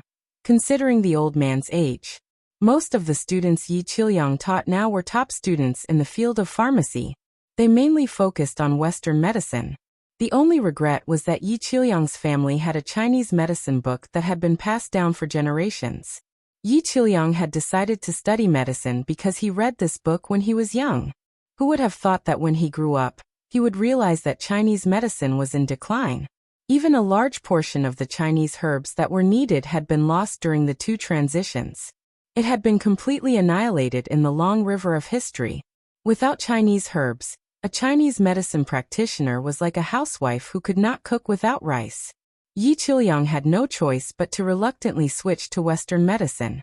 Even so, he had not given up on exploring and researching Chinese medicine and Chinese herbs all these years. Peng Jiaji was the student that he valued the most among the younger generation. Even though the video he sent had an exaggerated name, Yi Qiliang still clicked on it to take a look. When he saw it, his reaction was even worse than Peng Jiaji's. He was so old that he almost couldn't catch his breath. Yi Qiliang finally steadied his breathing. His eyes were almost glued to the screen. He couldn't wait to look through the screen and observe the ginseng up close. In the end, it was Peng Jiaji's message that pulled the old man's attention back. "Teacher, have you seen the video?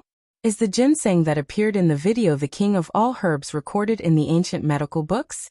Is it a tonic that can replenish the qi, nourish the blood, and prolong one's life? I only found a black and white picture, so I can't be sure. I can only take the liberty of sending it to you to see if it's real or fake." Yi Qiliang seemed to have woken up from a dream. He did not care about anything else and immediately sent Peng Jiaji a video message. As soon as the call connected, he asked a bunch of questions. "Where did you get this video? Where is the girl talking in it now? When did you get this video? Why did you only send it to me now?" Peng Jiaji was frightened by his tutor's excited and somewhat ferocious look. He said with trepidation, This video was sent to me by my sister 2 days ago. She said that it was a video clip of a new live streamer that she especially likes. I only opened it today because I was free. I didn't deliberately hide it from you. Sob, sob, sob. I feel wronged. I feel bitter in my heart. Recording the live stream? Yi Qiuyang's eyes twinkled as he said excitedly, "Hurry up and ask your sister where the live stream is. Once you find out, give me the address immediately." Peng Jiaji finally recovered from his initial shock. Looking at his tutor's anxious look, a faint guess arose in his heart. Tutor, could it be that the person in the video is really? Although Yi Qiuyang did not answer, his expression said it all. That's great. My sister mentioned before that she's a food livestream streamer. She's been live streaming for a while now. Maybe there are other similar types of Chinese herbs in her live stream.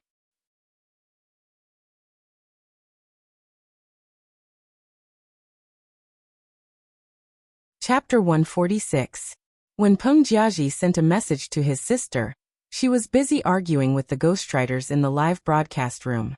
She had no time to pay attention to him. Peng Jiaji waited for a long time without getting a reply. The tutor was also urging him. In the end, he couldn't wait any longer and sent a video to his sister, which attracted her attention. When Peng Jiaji's sister heard her brother asking her for the live broadcast room's address, she didn't think much about it. She just thought that her recommendation had worked. She happily sent the live broadcast room's address. She also sent the video recordings of Su Yiyan's previous live broadcasts to Peng Jiaji. These complete videos were different from the previous clip. Most of them were named after the medicinal cuisine, made in the current period. When Peng Jiaji saw a series of names of herbs such as motherwort, ginseng, cinnamon, lotus seed, and so on, the corner of his eyes twitched unconsciously. He turned around and sent it to his tutor. As soon as he sent it, he received a request for help from his sister. Brother, are you free now? If you're free, come to the live broadcast room and help me tear down a few people. The host has been defamed. Damn it, a group of trash ghostwriters. Seeing that our host is a little famous, they openly bullied her. If the host stops broadcasting because of this, I'll stab them. What? Defamed? She might stop broadcasting? How could this be? It wasn't easy to find such a treasure host. If she was scolded by these people until she stopped broadcasting, where could they go to cry? Peng Jiaji was depressed. Not only did he apply for an account to help his sister, but he also gathered his junior brothers and sisters in the same department to help. Yi Qiuyang was smashed to death by a bunch of videos sent by his student. Before he had time to be happy, he found out about this matter. He was also very angry. This academic big shot who spent most of his time in the research room. And even when he went online, he only posted some boring academic reports and student homework. Just like that, he logged into his public account that he hadn't used for a long time, and posted a post criticizing Wen Jingping. Originally, it was just a public debate between the same kind of hosts on the platform. Because of the big shot's interference, the situation changed and began to develop towards a situation that Wen Jingping couldn't control. Su Yiyan roughly understood the whole story through the system. He had a good impression of this old man who had never met him before, but had dared to stand up for him against the son of the world, just because of a few Chinese herbs. Then she saw her own live broadcast room suddenly light up with familiar exclusive special effects. And the reward announcement sounded at the right time. Congratulations to the streamer, Yin Yan, for receiving 100 luxurious and exquisite villas from a loyal viewer, Mountain Yusu. Congratulations to the host, Yin Yan, for receiving 9,999 roses from a loyal viewer, Mountain Yusu. Congratulations. Did the moderator finally ban the water army that came to stir up trouble, and came back to reward and comfort the streamer? Ah. Today is also a day to cry for the beautiful love between the host and the host. A previous poster, don't say such things. The streamer has a family in real life. She already has a family, but the host still dotes on her so much. It can be said that this is true love. As soon as the special effects were turned on, there were immediately a lot of pop-up screens that surrounded the rich people who were praising her. However, in this dense barrage of bullet screen comments, What attracted Su Yayan the most was a confession message sent by the main character. Yin Yan, don't be angry because of those water army keyboard warriors. In my heart, you will always be the best. Kiss hug, raise me high.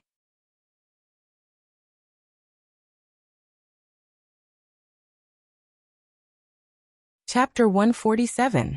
Not only did Fu Su Mountain's message shock Su Yiyan, but it also shocked the other viewers in the live stream.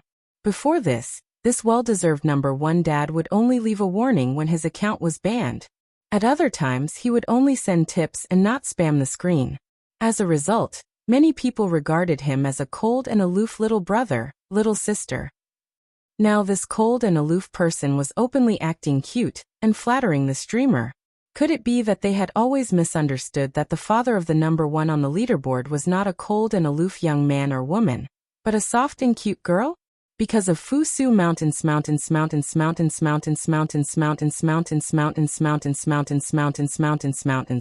So, are you being kept by a rich woman?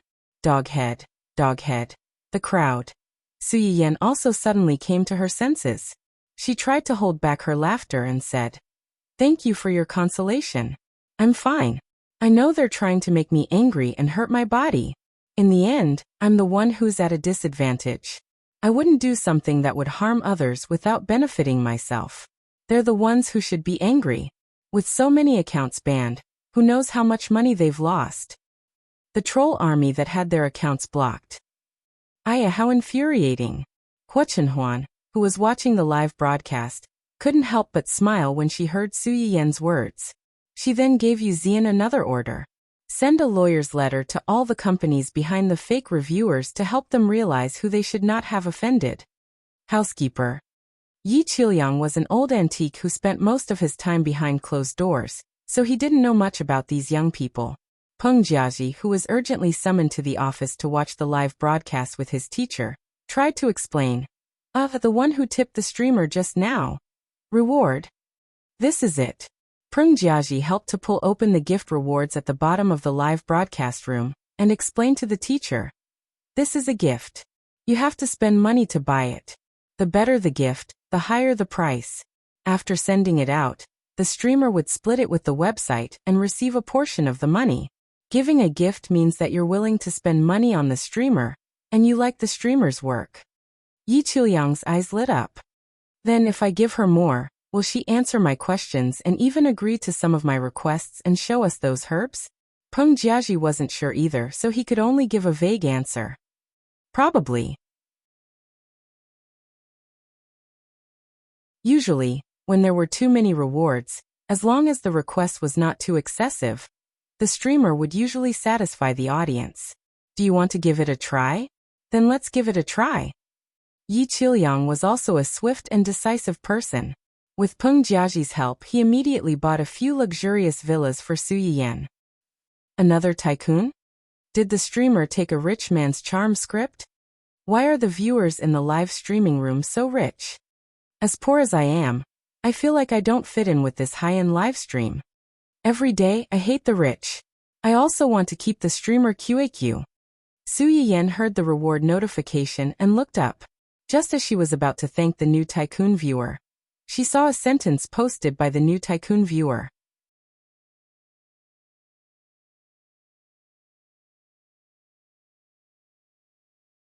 Chapter 148. Su Yiyan was stunned, but she quickly reacted. This viewer was the old professor from the pharmaceutical department, who had spoken up for her online not long ago. The other viewers in the live broadcast room also saw this message, and began to discuss it. The Dean of University A's pharmaceutical department? Is he some powerful big shot?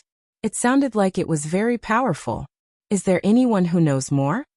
Me, I'm a student from University A's pharmaceutical department. Our dean is a real big shot in the industry. It's a bit difficult to list out his specific achievements here. If you don't understand, you can directly search for the words Yi Qiliang. You'll be surprised. Many people really went to search because of his words. A series of dazzling achievements, awards, and titles were found. F*CK awesome. This is a real big shot. Ha ha ha, I saw the big shot scolding that pretentious female streamer on the public platform. That wording, that momentum, it really made my blood boil. Awesome. Unfortunately, the old man's post has already been taken over by the internet water army and the female streamer's brainless fans. It's a bit miserable. Yi Qiliang was an academic after all. Most people like him hid behind the scenes, keeping a low profile and not being known. Wen Jingping's fans and the internet water army had never heard of him. They thought that he was just a marketing account that was trying to ride on popularity, so they just scolded him. They didn't realize that they had inadvertently kicked another iron plate. Ha ha ha ha. Why else would they be called brainless? They even dared to attack this big shot who has made countless contributions to the medical industry. This group of people probably don't know what evil deeds are. Am I the only one who thinks that this big shot was seduced by the streamer's cooking materials? So, what the streamer said before was true. Can the food she makes really cure diseases? His words woke her up. When it came to things like eating to cure diseases, no matter how much other people boasted, she had never tried it herself. There would always be some doubts. And in this situation, did the authorities need to stamp it? A large number of comments flashed across the screen. Su Yiyan naturally saw them, especially the one that said he was attacked by the internet water army and brainless fans because he spoke up for her. So it's Dini. Thank you, Dini, for speaking up for me. I'm also very sorry for implicating Dini, who is being chased and scolded because of a small streamer like me. Some of the materials used in my live stream are indeed Chinese medicinal herbs recorded in ancient medical books. Can I have a look? Su Yiyan didn't have any bad feelings towards this old senior, so he readily agreed. Of course, the materials used in my live broadcast room are all public. As Su Yiyan spoke, she pushed the herbs that were used today in front of the camera. Poria cocos Cotinopsis astragalus cordyceps flower. Although Yi Qiliang had already expected that there might be more than just ginseng in this live stream, when he saw these things that only existed in images and words, he couldn't help but hold his breath. Even his hands couldn't stop trembling. Yi Qiliang looked at them through the virtual image for a while, and even turned on the taste simulator to taste them. He finally confirmed that these were indeed the Chinese medicinal herbs recorded in his medical book. Tears welled up in his eyes as he trembled as he typed a message. Can you also take out the ginseng that appeared in the previous live stream for me to see? Sure. Su Yiyan didn't refuse and took out the big ginseng from under the cupboard.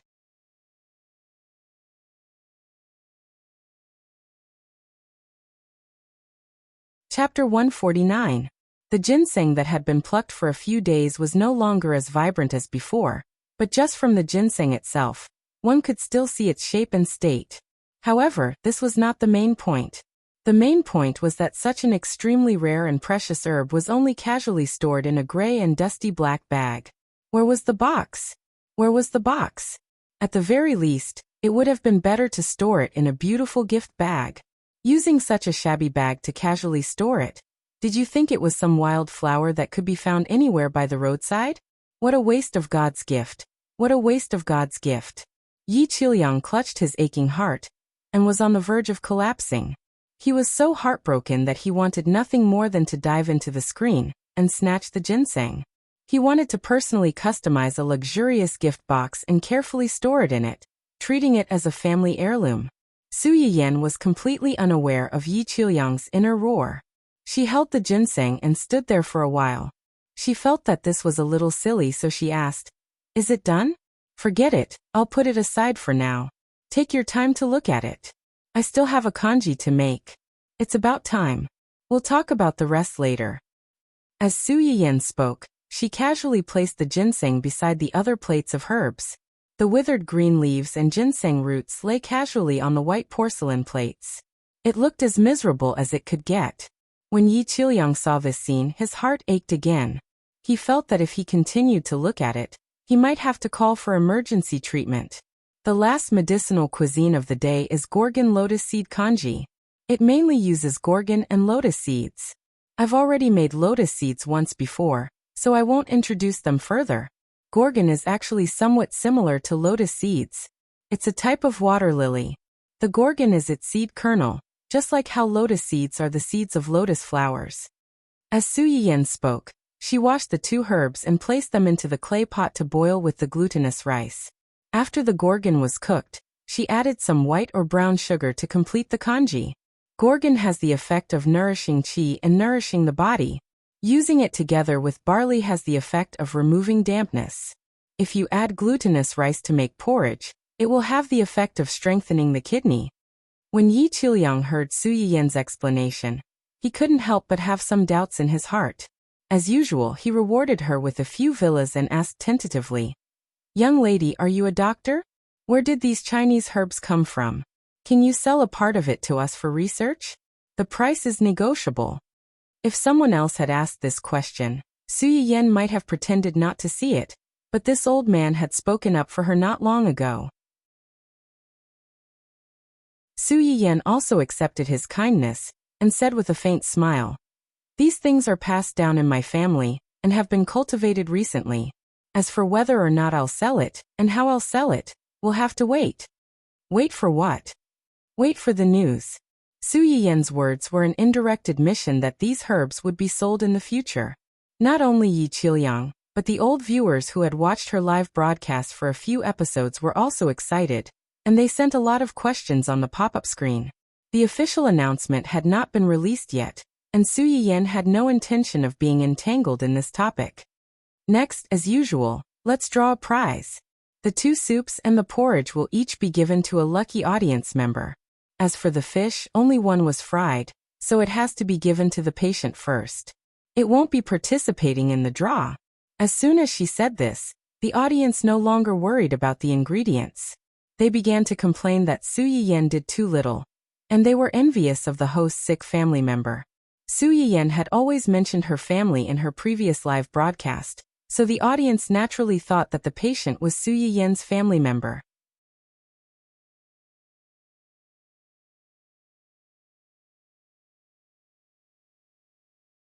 Chapter 150. The system's lottery speed was very fast, and the 3 slots soon popped up. Due to Yi Qiuliang's free publicity, the number of people participating in the lottery in the live broadcast room increased significantly. It wasn't an exaggeration to say that the 3 slots were 1 in a million. The audience members who weren't selected complained and cried on the bullet screen. In addition to the lucky audience members who were selected, they were also jealous of the host's family members who could eat the host's meals at any time.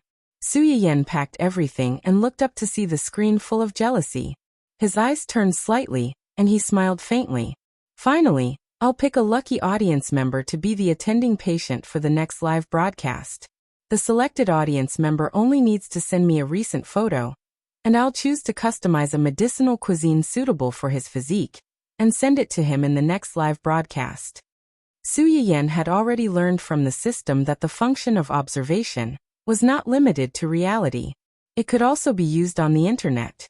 In other words, as long as the other party sent a recent photo of himself, Su Yiyan would be able to see his physical condition at the time of the photo, and formulate a medicinal cuisine suitable for his physique. As soon as this proposal came out, the audience members who weren't selected were once again in an uproar. "Oh my God, a tailor-made medicinal cuisine. What kind of God's chosen one is this? System, quickly familiarize yourself with me. Please let me be selected. Gods and Buddhas above. I'm willing to be a vegetarian for the rest of my life in exchange for being selected. I beg the European Emperor to take care of me, please." What nonsense are you talking about above? Gods, Buddhas, and European Emperor? Aren't you afraid that they'll fight? Unlike me, I'm very single-minded. I worship the number 1 on the leaderboard, pray for the number 1 on the leaderboard to bless me. There were countless people praying to the gods and Buddhas in the bullet screen. No matter how one looked at it, it felt like they were cramming at the last minute before the big exam. Su Yiyan's lips curved slightly, and he quickly selected a lucky audience member. Su Yiyan glanced at the other party's ID, and his face went blank for a moment. He blinked and stared for a while before he was sure that he hadn't seen wrongly. Ahem, congratulations to the viewer with the ID. Hubby is a Mediterranean. Please send me a private message with your photo after the live broadcast. I will personally order a medicinal cuisine for you during the next live broadcast. That's all for today's live stream. See you next time. After Su Yiyan finished speaking, he did not pay any attention to the screams on the screen. It was as if he had missed out on 100 million viewers. He simply turned off the live broadcast. It was Yi Qiuyang's first time playing this game, so his reaction was slow. It was only when Su Yiyan turned off the live stream that he snapped out of his daze and said in annoyance, "Why did she leave? What should he do now? She just said something about seeing you on the next episode. When is the next episode? Tomorrow or the day after tomorrow? No, I can't wait that long." Peng Jiaji knew that his teacher was anxious and hurriedly said, "Teacher, we can send her a private message." Private message? A private message is, just as Peng Jiaji was about to discuss this with his teacher, a message suddenly popped up on his chat account.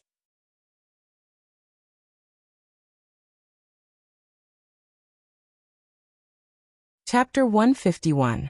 The Research Institute. What Research Institute?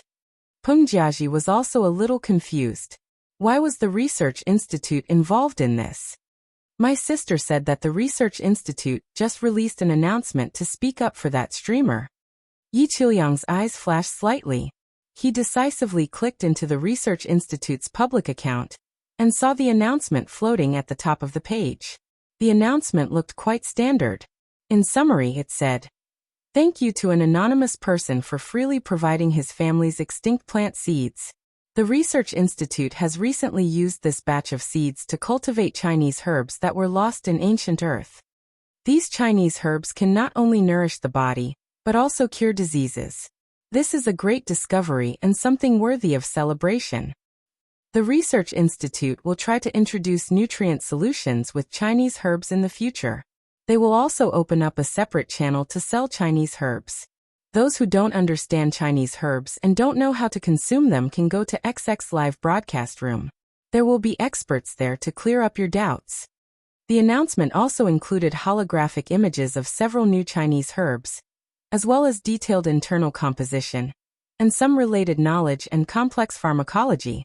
Although the announcement didn't mention the name of the person who provided the seeds for free, it included a link to Su Yiyan's live broadcast room at the end. It also directly labeled the person in the live broadcast room as an expert. Coincidentally, when Su Yiyan answered Yi Qiuyang's question during the live broadcast today, she said meaningfully, "Wait for the news." Putting the two together, it wasn't hard to guess who they were talking about. Yi Qiuyang repeatedly read the announcement several times. His expression was unprecedentedly serious. Peng Jiaji trembled with fear as he watched from the side. After a while he asked tentatively, "Teacher, are we still going to privately message the streamer?" "No need for now," Yi Qiuyang said as he suddenly stood up and walked out. Peng Jiaji was shocked.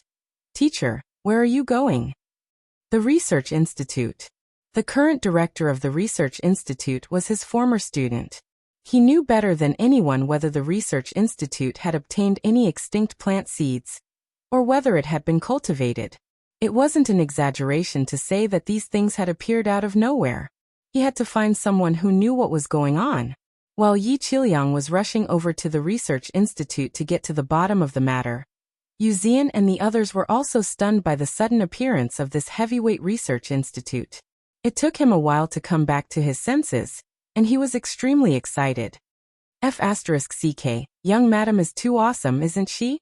She actually got the Research Institute to publicly advertise for her. That's a Research Institute we're talking about. Zui Yanbai looked at Yu Zian jumping up and down in excitement. The corners of his lips curled up as he smiled helplessly. "I think this is to be expected." "Expected? Have you forgotten the identity of young madam's maternal family?" Yu Zian was stunned. "You mean?" Zui Yanbai nodded solemnly. They had investigated Su Yiyan's family background several years ago. Su Yiyan's maternal grandfather was the backbone of the Research Institute's Science and Technology Department, and her maternal grandmother was the head of the Biology Department. It could be said that most of the people in the Research Institute were the younger generation of her family. It was precisely because of this that Hu Qihan had done everything he could to get Hu Xiaofeng to marry Su Yiyan. Unfortunately, It was better to raise a wooden club than a son.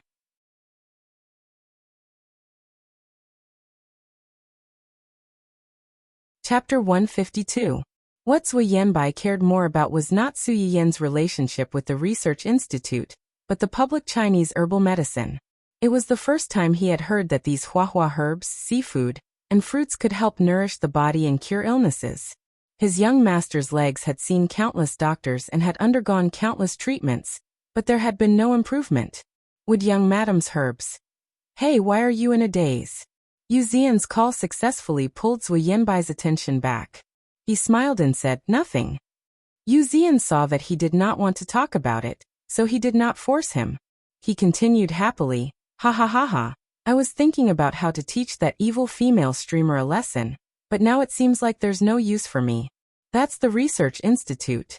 With this announcement, who would dare to offend young madam in the future? Offending young madam is the same as offending the Research Institute. If you offend the Research Institute, just cutting off your nutrient supply is enough to make you beg for death. She's probably regretting it so much that her intestines are green. Zui Yanbai glanced at him and poured cold water on him. Don't forget that she's a streamer on your website. She's a popular streamer. Yu Xian was stunned for a moment. Can I hide her from the public? What do you think? She's Hua Xiaofeng's current girlfriend. Young master and young madam might want to end her personally. Before you act on your own, you'd better ask young master first. Yu Xian was even more stunned when he heard this. Asking him to ask Hua Chenhuan? Wasn't he in a hurry to die? But you're right about one thing. What? Zui Yanbai narrowed his eyes and gloated. She's probably regretting it so much that her intestines are green. Wen Jingping was indeed regretting it now.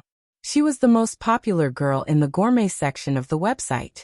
In just 1 or 2 months, she had attracted millions of fans to watch her live stream.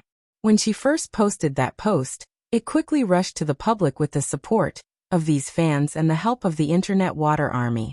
Just as she had expected, her tearful complaint successfully won the sympathy of many people. Because of this exposure, many passers-by found out that she was participating in a variety show and voted for her out of pity. She was directly pulled from the bottom circle to the middle position, which could be said to be a pleasant surprise. After that, Wen Jingping bought another wave of paid posters and asked them to lead people to Su Yiyan's live broadcast room to scold people.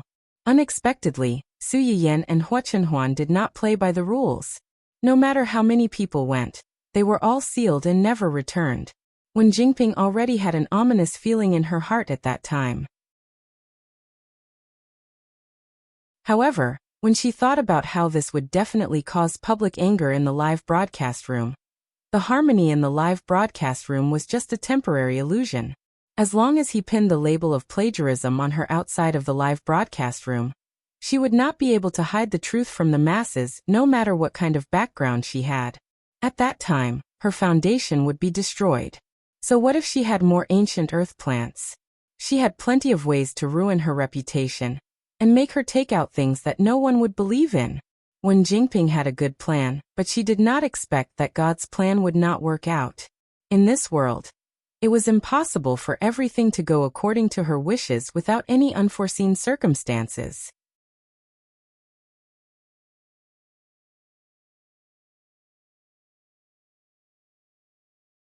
Chapter 153. It wasn't until someone dug out the old man's life history that Wen Jingping suddenly panicked. That ominous premonition became even stronger. Her male fans didn't back down after learning about Yi Qiliang's identity. Instead, they started cursing Yi Qiliang for taking advantage of his seniority and mocking Yi Qiliang for having an affair with that female streamer. Their words were vulgar and made people feel uncomfortable. Wen Jingping tried to stop them, but it wasn't very effective. The more she tried to stop them, the more the male fans felt sorry for her and the fiercer they scolded her. It was also at this moment that Wen Jingping realized that things had started to develop in a direction that she couldn't control. Unfortunately, it was too late. The sudden statement from the Research Institute made the passers-by who had previously spoken up for Wen Jingping give up. Some of them even turned around and cursed Wen Jingping for using them as tools. Only the male fans were still jumping around in place. However, it proved that one fan is better than 10 haters. The more they jumped around, the more disgusted they were. The originally good situation took a turn for the worse. Wen Jingping went from being the victim in the beginning to a vicious woman who casually slandered others and tried to suppress the newbie streamer to hype herself up. However, this wasn't the most troublesome thing. Someone spread the video of Su Yiyan's carving, and it was seen by a chef from a high-class restaurant. The chef was immediately amazed by the plate of carving work. After learning about the commotion caused by Wen Jingping, he immediately started to scold her on the internet. He ridiculed Wen Jingping for using a chicken feather as a token of authority and boasted that she was a chef who had inherited her family's heritage just because she could make a few dishes that weren't presentable.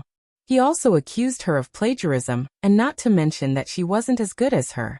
Just her knife skills and those Sichuan boiled fish and spicy crayfish were enough to turn her into dregs in seconds. Even so, she still dared to say that she was using her family's recipes to benefit the audience, and said that others were using her dishes to become famous. How shameless! With the few dishes you made, we won't even accept them if you give them to our high-class restaurants. After a round of criticism, it could be said that Wen Jingping's face was slapped until it was swollen. Wen Jingping was so angry that her face turned blue, but she didn't dare to refute. If these words were said by Su Yiyan, she could still accuse her of being arrogant and despotic and making false charges.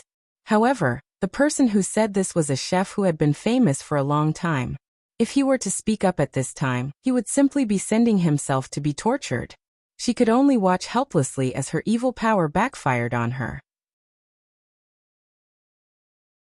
The people who had previously helped her scolded Su Yiyan were now scolding her as fiercely as they scolded her. Even the talent show that had originally planned to retain her for a few episodes had also called, hinting that it would be best for her to withdraw from the competition. Otherwise, if she continued to cause trouble, it would not look good on anyone. How could this be? How could this be? Wen Jingping was both angry and anxious. Her small face became incomparably ferocious because of her unwillingness. It wasn't easy for me to come to this world. Now that I'm here, do I have to be mediocre like in my previous life, humiliated, bullied, and stepped on by countless people? I can't accept this, I can't accept this. Yes, Wen Jingping. To be precise, the Wen Jingping before she transmigrated was not a person of this world. She came from the ancient earth of the 21st century.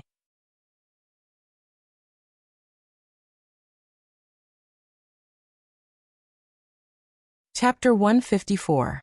When Wen Jingping woke up again, she had already arrived in this world. She had transmigrated into the body of a girl with a similar family background and the same name as her. Once again, Wen Jingping, who had read countless transmigration novels, almost immediately figured out her own situation. She smoothly brushed off her family and friends, and replaced the original owner to survive until now.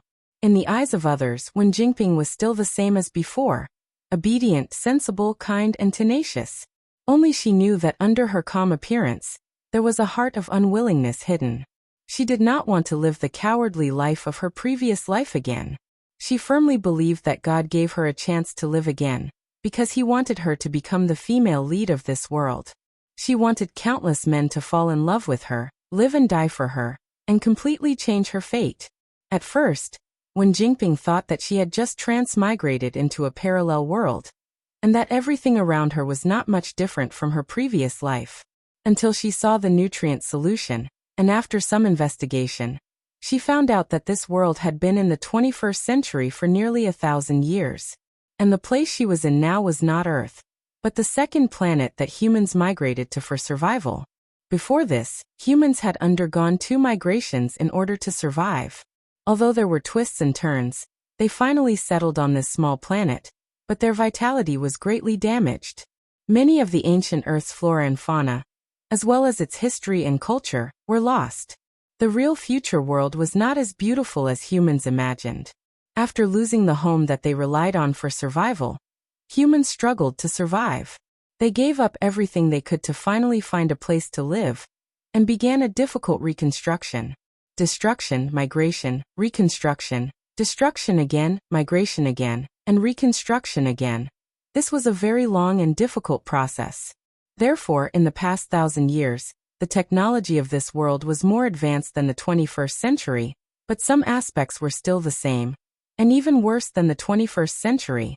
After learning that chefs were a rare profession in this era, and recipes were passed down as secrets, Wen Jingping did not even think about it, and chose to live broadcast cooking to earn her first bucket of gold. Wen Jingping's family background in her previous life was similar to this. Her parents were outside, so she could only be self-sufficient at home and cook for herself.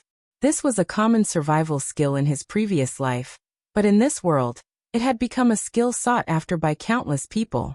Wen Jingping's live stream quickly became popular. She also enjoyed the celebrity treatment that she had always dreamed of in her previous life. She became the #1 live streamer on a website. She was discovered by an entertainment company and sent to a talent show to create a star. In addition, just like in idol dramas, she had a rich boyfriend who was born with a silver spoon in his mouth. Just as she was about to become a phoenix, she was scared out of her wits by this newbie anchor who suddenly appeared. The moment she saw the chili and spicy boiled fish, Wen Jingping keenly felt threatened. She had a feeling that this newbie streamer was not simple.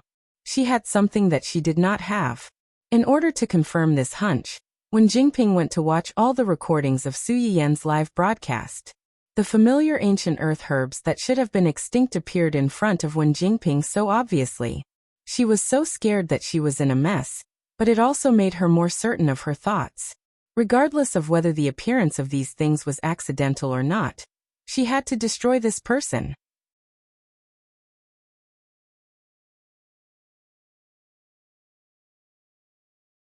Chapter 155. Wen Jingping was also scared out of her wits by Su Yiyan's sudden appearance. Otherwise, with her temperament, she would not have done such an impulsive thing. It was also because she had been living too comfortably recently.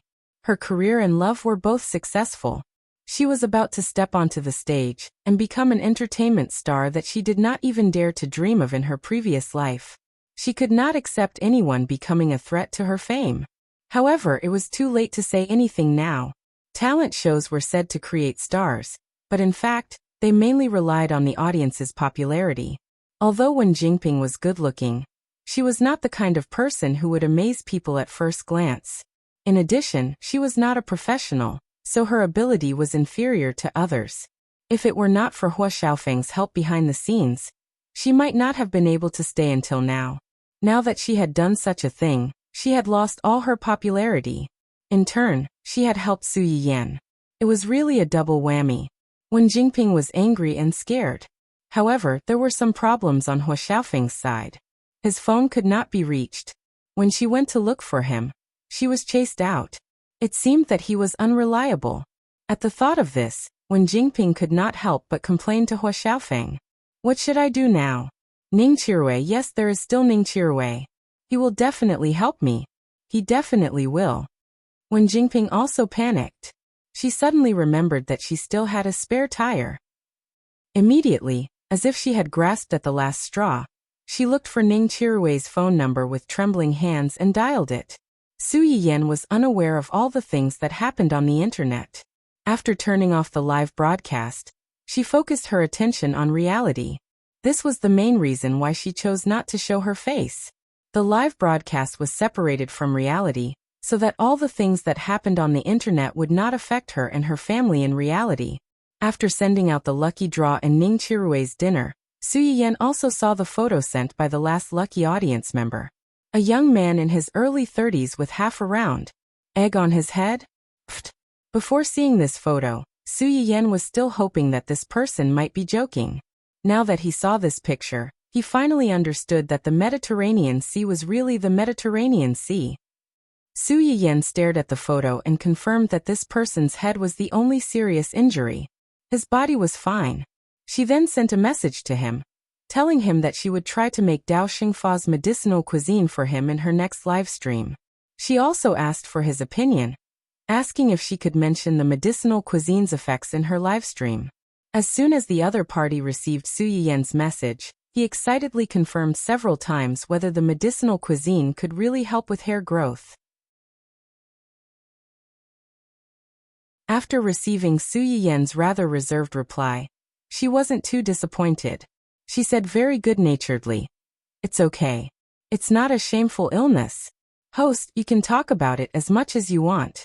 If it's really effective after I eat it, I'll definitely take the initiative to advertise for the streamer." This audience member was quite open-minded. Although it was a little embarrassing to be bald, it was not an illness that was related to a man's dignity like what was mentioned in the previous livestream. There was nothing to hide. Su Yiyan then breathed a sigh of relief and finalized the content of her next livestream. Just as she was about to continue to cook some dishes for dinner and send them to Huachenhuan, she received a private message from a certain someone. Today's livestream has ended successfully. Yin Yan is as good and awesome as ever. Love you.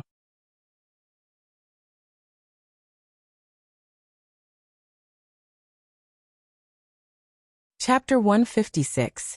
Without waiting for Su Yiyan to react, the other party sent a bunch of flattering farts over. Mountain without him, mountain without him, mountain without him, mountain without him, mountain without him, mountain without him, mountain without him. The mountain without him, mountain without him, mountain without him, mountain without him, mountain without him, mountain without him, mountain without also. Yin Yan, the soup you made today was especially delicious, and the dishes were also very delicious. Especially that fish. It was fragrant and fresh, and could be said to be perfect in terms of appearance, smell, and taste. Then, this person used 300 words to write a short essay describing the delicious taste of the fish in all aspects. The original intention was to let Su Yiyan realize the high value of the fish, and not give it away casually. It was a pity that Su Yiyan's focus was a little off. After the initial surprise, he narrowed his eyes and followed up with a question. "Yen, have you tried the soup I made? Is it the matsutake, pigeon egg and sea cucumber soup?" Hua Chenhuan was stunned when she saw this sentence. Su Yiyan had made 2 soups today. Poria and pigeon soup and matsutake, pigeon egg and sea cucumber soup.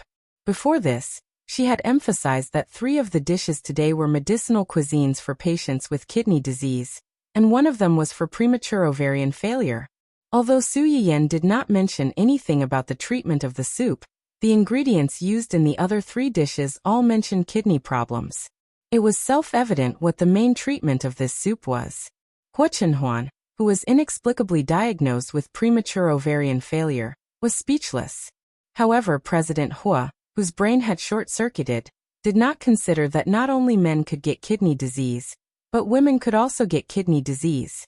When he saw the word kidney, he naturally thought that men had a higher chance of getting it, and his current avatar was a young lady. In order to protect herself well, Hua Chenhuan endured the humiliation and replied, "Yes." When Su Yiyan saw this reply, she almost couldn't hold back her laughter. "Yen, I see. Can you describe the taste of this soup? Didn't you say it was delicious?" Hua Chenhuan.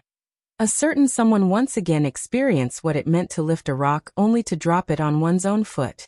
He braced himself and pieced together another 300-word article about the experience of eating delicacies. Seeing this, Su Yiyan almost laughed out loud. However, after laughing, Su Yiyan was even more curious as to why this person's demeanor had suddenly changed. "Yen, are you me? Mountain without the mountain without the mountain. Why do you ask? Yen, you weren't so talkative before." Hua Chenhuan's heart skipped a beat. "Mountain the future. Then do you like the current me or the previous me?" "Yen, I can't say which one I like. I'm just curious about what you've been through." Hua Chenhuan was silent for a moment, but she still answered truthfully. "Mulberry the mountain. Someone told me that as a fan, if you don't know how to flatter someone, you're not qualified." Su Yiyan couldn't help but laugh again. She was suddenly curious about who said that. What a talent! Gu Xiaoyang, who had just finished his work and was rushing to the old house, suddenly felt a chill on his back and an itch on the tip of his nose. He sneezed loudly several times in a row. "What's going on? Is someone talking about me behind my back?" "Yen, so you went to research how to flatter someone. Mulberry the mountain." "Yes." "Yen, did you come up with all that just now?" "Mulberry the mountain. Most of it was taken from other people and pieced together." Su Yiyan narrowed her eyes, a trace of slyness flashing across her eyes. "Yen, Oh, so your love for me is all based on other people's things and piecing them together. It felt so perfunctory and a little sad.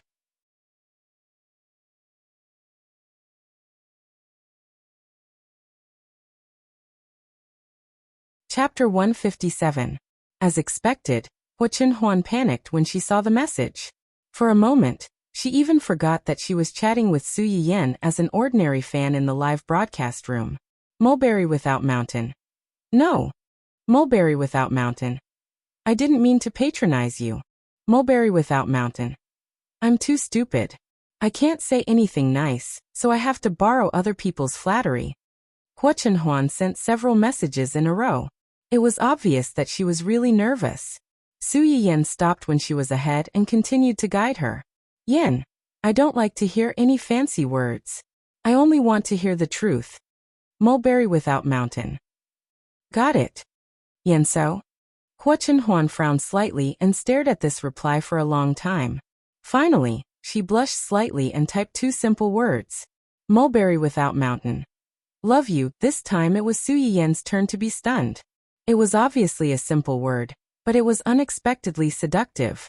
Su Yiyan's face was slightly red, and the corners of her lips couldn't help but curl upward, giving a certain someone great affirmation. Yen. Yes, this sentence is the best. Knowing that the other party didn't know his true identity, and most likely thought that he was a girl, Huan couldn't help but be seduced by these words. After being stunned for a moment, she remembered her original intention, which was to conscientiously test the enemy's situation. Mulberry without mountain. What is the streamer doing now? Is she packing the braised fish? This was the second time Huan mentioned the fish. Even if Su Yiyan was slow, she could feel that something was wrong. Moreover, this sentence pattern was very familiar. Not long ago, Huan had used the same sentence pattern to ask her what she was doing at the hospital. So after all this time, this guy saw that she made a fish for Ning Chirui and was jealous again? Su Yiyan couldn't help but laugh. She wanted to tease him again. Yen, I just gave the fish to the delivery man to send to the patient. Mountain you mountain. Oh. Su Yiyan didn't know if it was an illusion or not, but she heard a little bit of resentment in that short, oh. It was full of jealousy. Yen, I'm cooking now. Mountain without the mountain without the mountain without the mountain without the mountain without the mountain without the mountain without the mountain without the mountain without the life yen. The live stream just now was about making medicinal cuisine for patients. Now I'm making daily meals for my parents and my husband. It's different. Hubby. Huan's face reddened from the tip of her ears to the base of her neck at a speed visible to the naked eye. Dun-Dun, who had been hiding in the corner playing with a ball, chased the ball and ran to Huan's feet. When he looked up and saw this scene, all the hair on his body stood on end. He cautiously and curiously circled the wheelchair a few times. What's wrong with this dog's father? His face could even change color. Huan didn't notice Dun-Dun's strange behavior. When the heat on her face subsided a little, she changed her sour and resentful tone, and replied in a good mood. Mountain you mountain. Then you're busy. I won't disturb you anymore. The small wave at the end was called a ripple. It was obvious how happy someone was in her heart now. Su Yiyan's eyes flashed with a smile. Although this guy was a vinegar jar, he was really easy to coax. He was like a kitten. He was easily irritated, but as long as you stroked his fur, he would immediately hold on to your hand and meow softly. Su Yiyan had no resistance to this at all.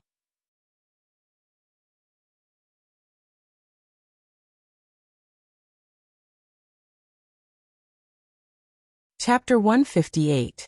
At that moment, Ning Chirui, who had no idea that he had just escaped death, was lying on the hospital bed in the VIP ward, thinking about life with a serious expression. After Su Yiyan left, Ning Siyuan sent everyone away, and asked about the conflict between Ning Chirui and Su Yiyan.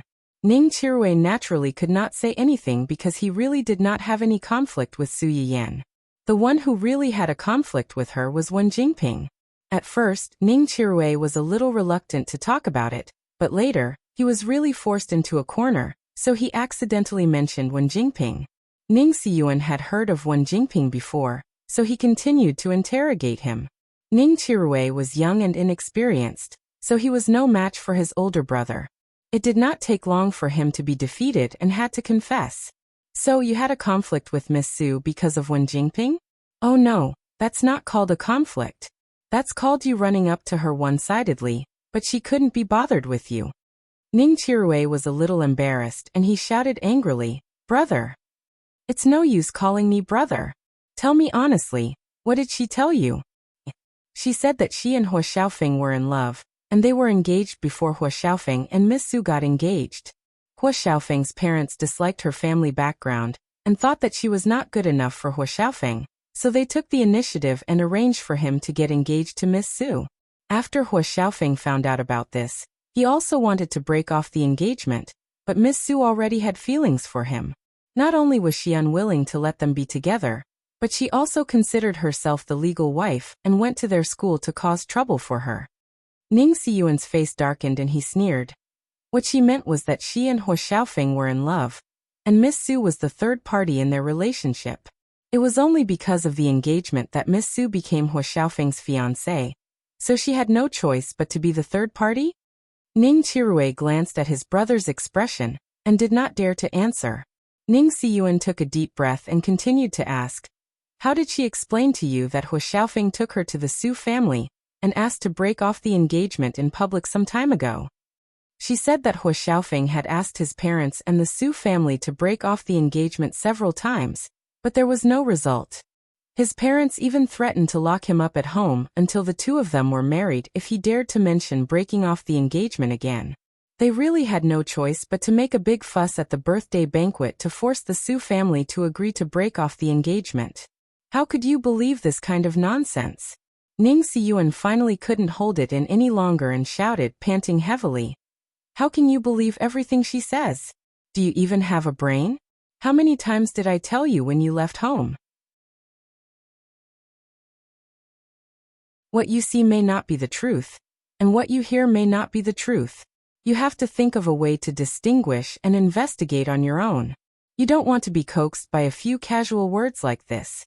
Ning Chirui shrunk his neck and muttered indignantly, "Brother, how do you know that what she said must be false?"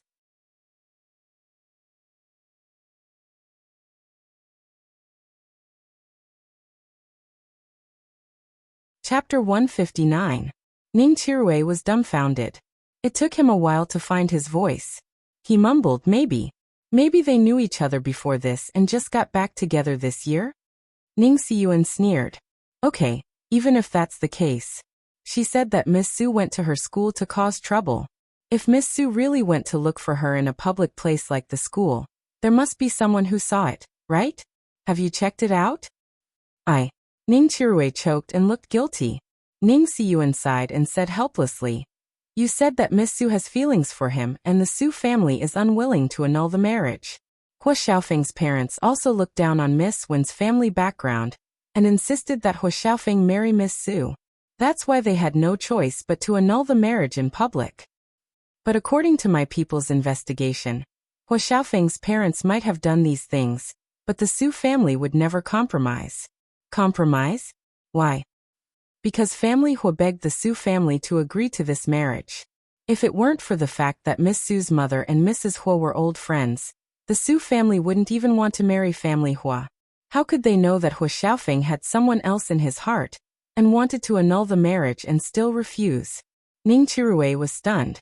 His heart had already started to waver, but he still said in a low voice, "So Jingping was deceived?" Ning Siyuan was almost angered to death by his stupid brother. He had been in the business world for many years and had seen all kinds of people. Ning Chirui had just mentioned it casually, but Ning Siyuan had already seen through Miss Wen's character. Even if there were some small discrepancies in the details, the events in the past few months had caused so many messy things. If one were to say that Miss Wen was truly ignorant of everything and was untainted like a white lotus in its prime, he really wouldn't believe it. His poor stupid brother was deceived and still helped count the money. He was so stupid. Is it her or you who was deceived? Think about it yourself. After saying that, Ning Siyuan left without looking back. If he stayed any longer, he was afraid that he would be so angry that he would forget Ning Chirue's illness and beat him up with his own hands. After Ning Siyuan left, Ning Chirue fell into an indecisive contemplation. His rationality told him that his brother would not lie to him. There might really be something wrong with Wen Jingping. However, there was always a voice in his head telling him to believe in Wen Jingping. Even if someone was lying, it might not be her. At this moment, Ning Chirue received a call from Wen Jingping. "Brother Chirue, how have you been? You haven't contacted me for a few days. Are you busy?" Ning Chirue listened to the familiar gentle greeting, and his mood was a little complicated. He whispered, "I've been sick recently." "Sick? Is it serious?" "Fortunately, it's already under treatment." "That's good." "Yes." Ning Chirue responded and did not say anything else. The conversation between the two also became cold. Wen Jingping frowned and felt a little depressed. In the past, when they chatted, Ning Chirue was always very enthusiastic. He would take the initiative to talk about his recent schedule and some things that happened at work. There had never been such an awkward silence. Wen Jingping had planned to listen to Ning Chirue's complaints and try to lead him to ask about her recent situation. Then she would reveal the things on the internet to him and let him take the initiative to ask for help.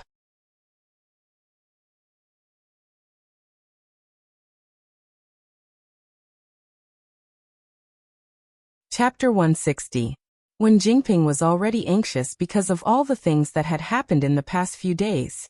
Even though she knew that Ning Chirue was most likely her only hope now, she still felt suffocated. Her tone unconsciously revealed a little impatience. "I happen to be free these 2 days. Brother Chirue, which hospital are you in now? Can I come and see you?"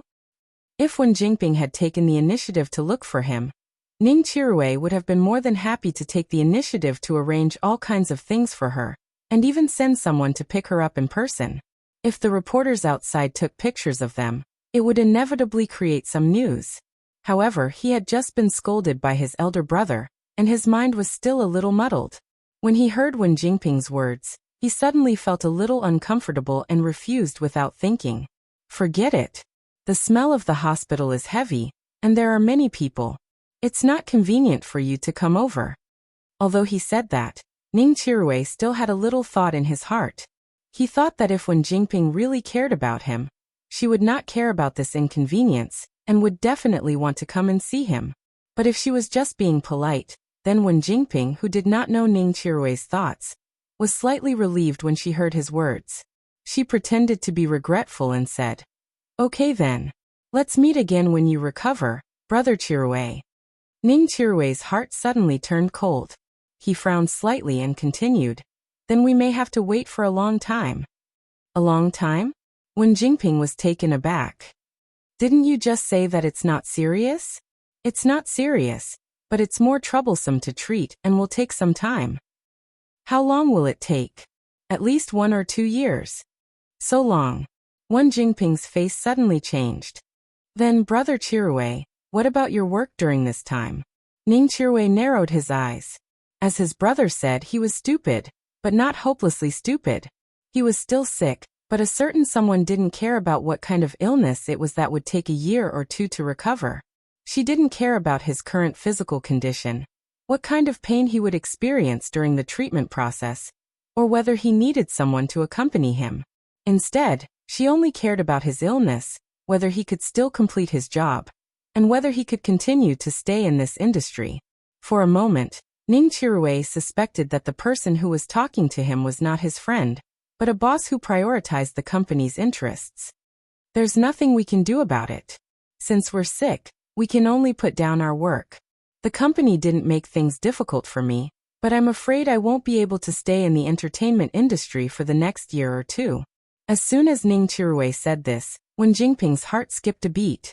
The entertainment industry looked glamorous, but it was actually very fickle. Ning Chirue was a popular newcomer promoted by their company. He seemed to have a bright future, but if he really did not show up for 2 years, how many people would remember him? He didn't have any representative works to begin with, And the fans that he attracted with his face alone weren't solid either. In this world, there was no one who couldn't survive without another. After 2 years, how much traffic could Ning Qiruwei attract when he appeared in front of the public again? In Wen Jingping's view, Ning Qiruwei was now a useless pawn of his management company. Could this worthless pawn still help her? Wen Jingping's face was ashen, and she even had some resentment toward Ning Qiruwei in her heart. Why did he have to get sick at this time of all times? You're tuning in to the Li Mei's Wuxia Whispers YouTube channel. We're so grateful for your support, and don't forget to subscribe to join us on this incredible journey through captivating stories. Your generosity through donations truly makes a world of difference, as it's the primary source of revenue that allows me to expand and enhance this channel for you. Thank you from the bottom of my heart for being a part of this adventure.